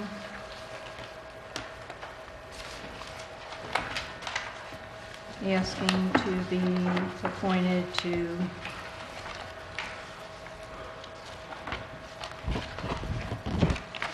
be deputy supervisor and handle the Silo Ridge project.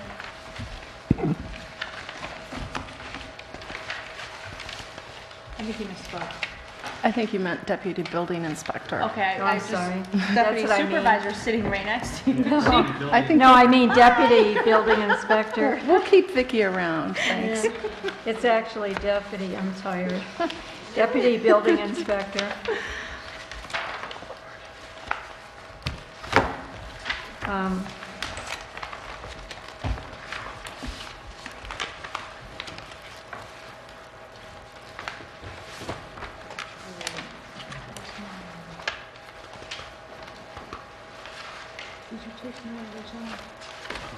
Let's go this way.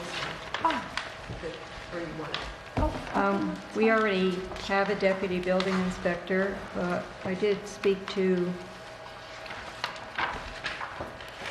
some people about exactly what this is for. And from my understanding, it's to be a building inspector consultant for the Silo Ridge project, where we just need to approve that, and he would be paid by Silo Ridge out of their escrow account.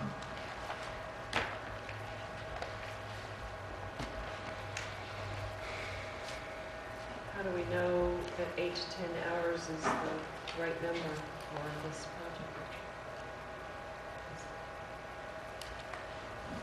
And the reality is, the worry that I have is that 8 to 10 hours isn't necessarily going to be enough, which is the reality of why we weren't able to.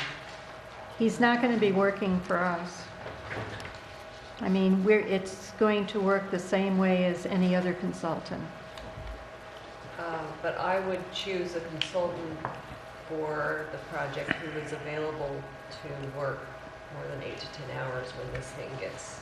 I think we should give them a building inspector that has the hours available that we'll need. He is a full-time building inspector from Rhinebeck, and I would think his allegiance is going to be to Rhinebeck. If they get a Silo Ridge style project over there, I don't know that he's going to have us They already top have. of his list of our They're, list.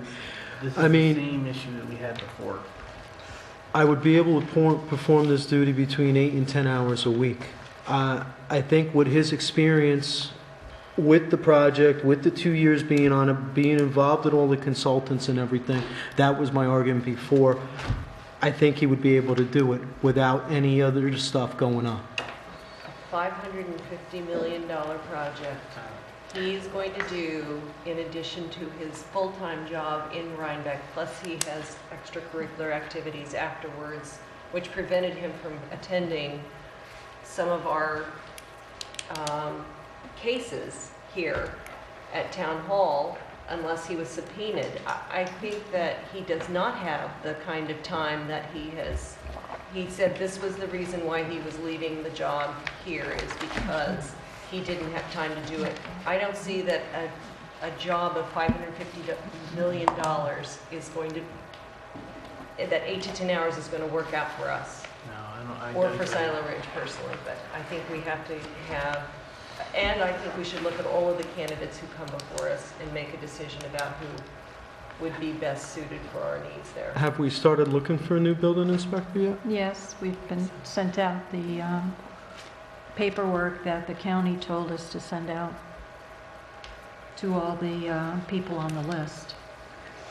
Did we have any replies yet, or? We've had 4 replies from people who were kind of farther out and felt it was too far to come. One was like from Salem, New York. Do we have a plan? I mean, John leaves, what, the 28th? Well, we're still waiting to get responses from the rest of them. And they have until the beginning of sometime next week. We do have a deputy building inspector. Vicki, Right now, I do who's see your doing all point the, about the size of the project and the amount of time. First, just because you have a consultant on the books doesn't mean you have to actually use them. Second, but it does give you the option of using them if you need them. Secondly, you know, like I said before, there's the historic knowledge, the institutional knowledge that he has on the project that could be passed on to whoever becomes the new inspector. And we could take advantage of that.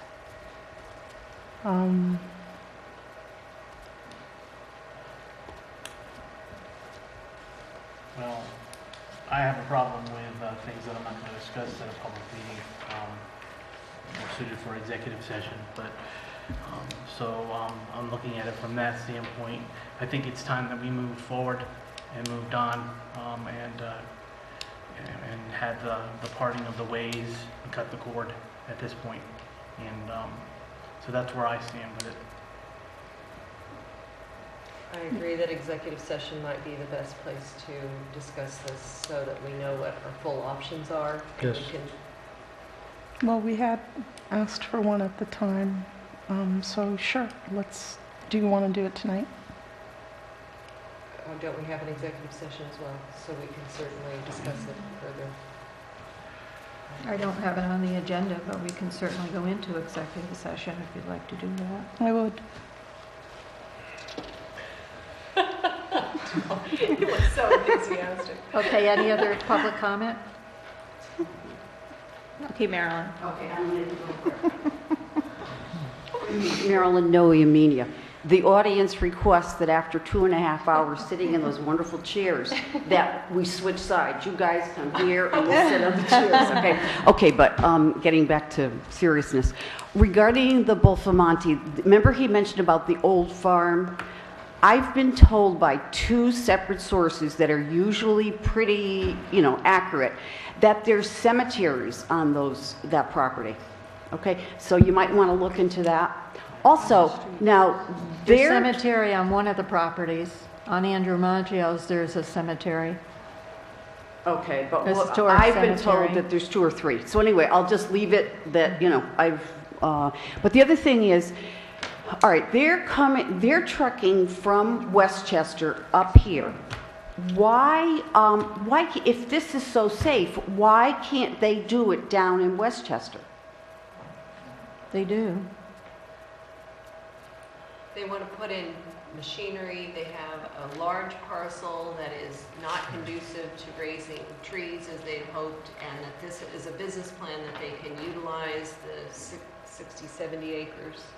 And 60, 70 acres in it's Westchester putting in is some a jobs lot of money. here. It's Well, I realize that it's expensive. Well, he bought the land and he wants to utilize it, and that, and most of that product is already coming up here anyway and being used at McEnroe Organic for one place. Well, I think And going citizens would north. appreciate if you would all look into it, okay? All right. Okay. I mean, it's great to have jobs, but not if it's going to be a long-term detriment to the town. Well, that's why we're researching it. Yeah, With a somebody who's knowledgeable about it. Right, okay, that's great. Okay. Okay, on that note, I say good night. Very measured approach, Marilyn. We're just one step at a time. We'll Is there see any where other it takes public us. comment? Town board comment? I was wondering if Chris, since you're in the audience, if there was any movement forward on the picnic tables for DDS from the DDSO site? At this point, I don't Could you believe- come to the, I'm sorry that you just were sitting there and we were on my list to ask. Chris Klinger, Chairman of Arena Rec. At this point, I don't believe they're at that point with OGS. I ask all the time just to see where we are, Yeah. and I still don't believe we're at that spot, but they still have, us high on the list because I keep asking. So hopefully when we do get to that point, and I still see a big pile of them sitting over there that they still have, so at this point, they know that we're interested. Okay. So So when we'll we get hold there, off. hopefully we get there, and it's We need multiple something. things. Okay. So hopefully at that point, they do have kitchen equipment and whatnot. Maybe if everything's moving the right direction, we can use that also. But at this point, none of that is up yet. I appreciate you keeping your eye on it because I just don't want to lose sight of it because it's really valuable to us. And then I was going to say that CAC did meet and we talked about a whole lot of things and we're hoping that Leslie Ellers will join us, but she hasn't committed. But we're having a very active and helpful sessions. And the Boy Scout project is moving ahead. He's got everything he needs, and he had suggested a PO, but we don't use those. I'll go down with him and make sure he doesn't exceed his $600. He's ready to purchase the materials. yeah, your and name is build. on the account, so you can go with them anytime. So it'll either be, in this Saturday or the following couple of Saturdays. We'll get that going. That's the end of my report. I have a few things. Oh. No, I don't have I spoke to BAS and they're working on the layout for the columns. They'll have a sample site. I'll send that out via email so everybody can take a look at that when it's ready. There's a sample then and now picture up on the Historical Society page. This is a project David Regan was working on, so that's up for people to take a look at. Bless you. All the board members should have the Wi-Fi and print access in Town Hall. Has anybody tried it? I haven't, but I printed it out. So Okay, well, I'm going to do it. Step forward. It's here. I just Small have to do it. steps. I'd like you to give it a shot before you need it. Yeah, yeah, I appreciate Because it. that's the day you're going to have a problem, so. Let's see, we talked about the kitchen walkthrough already. Everybody saw the note, Wayne got the equalization rates down to 100. They said they were going to send the data and impact reports. Victoria, did you get those? Because they were supposed to come out on the 12th of May, and I haven't seen them. What are they? The data and impact reports for the the equalization rate went down to 100. I don't think so, I can check. Okay. Nope. I spent a lot of time doing website cleanup this past couple weeks, according to the MU1 regulations. But Victoria, I'm still waiting on the welcome message.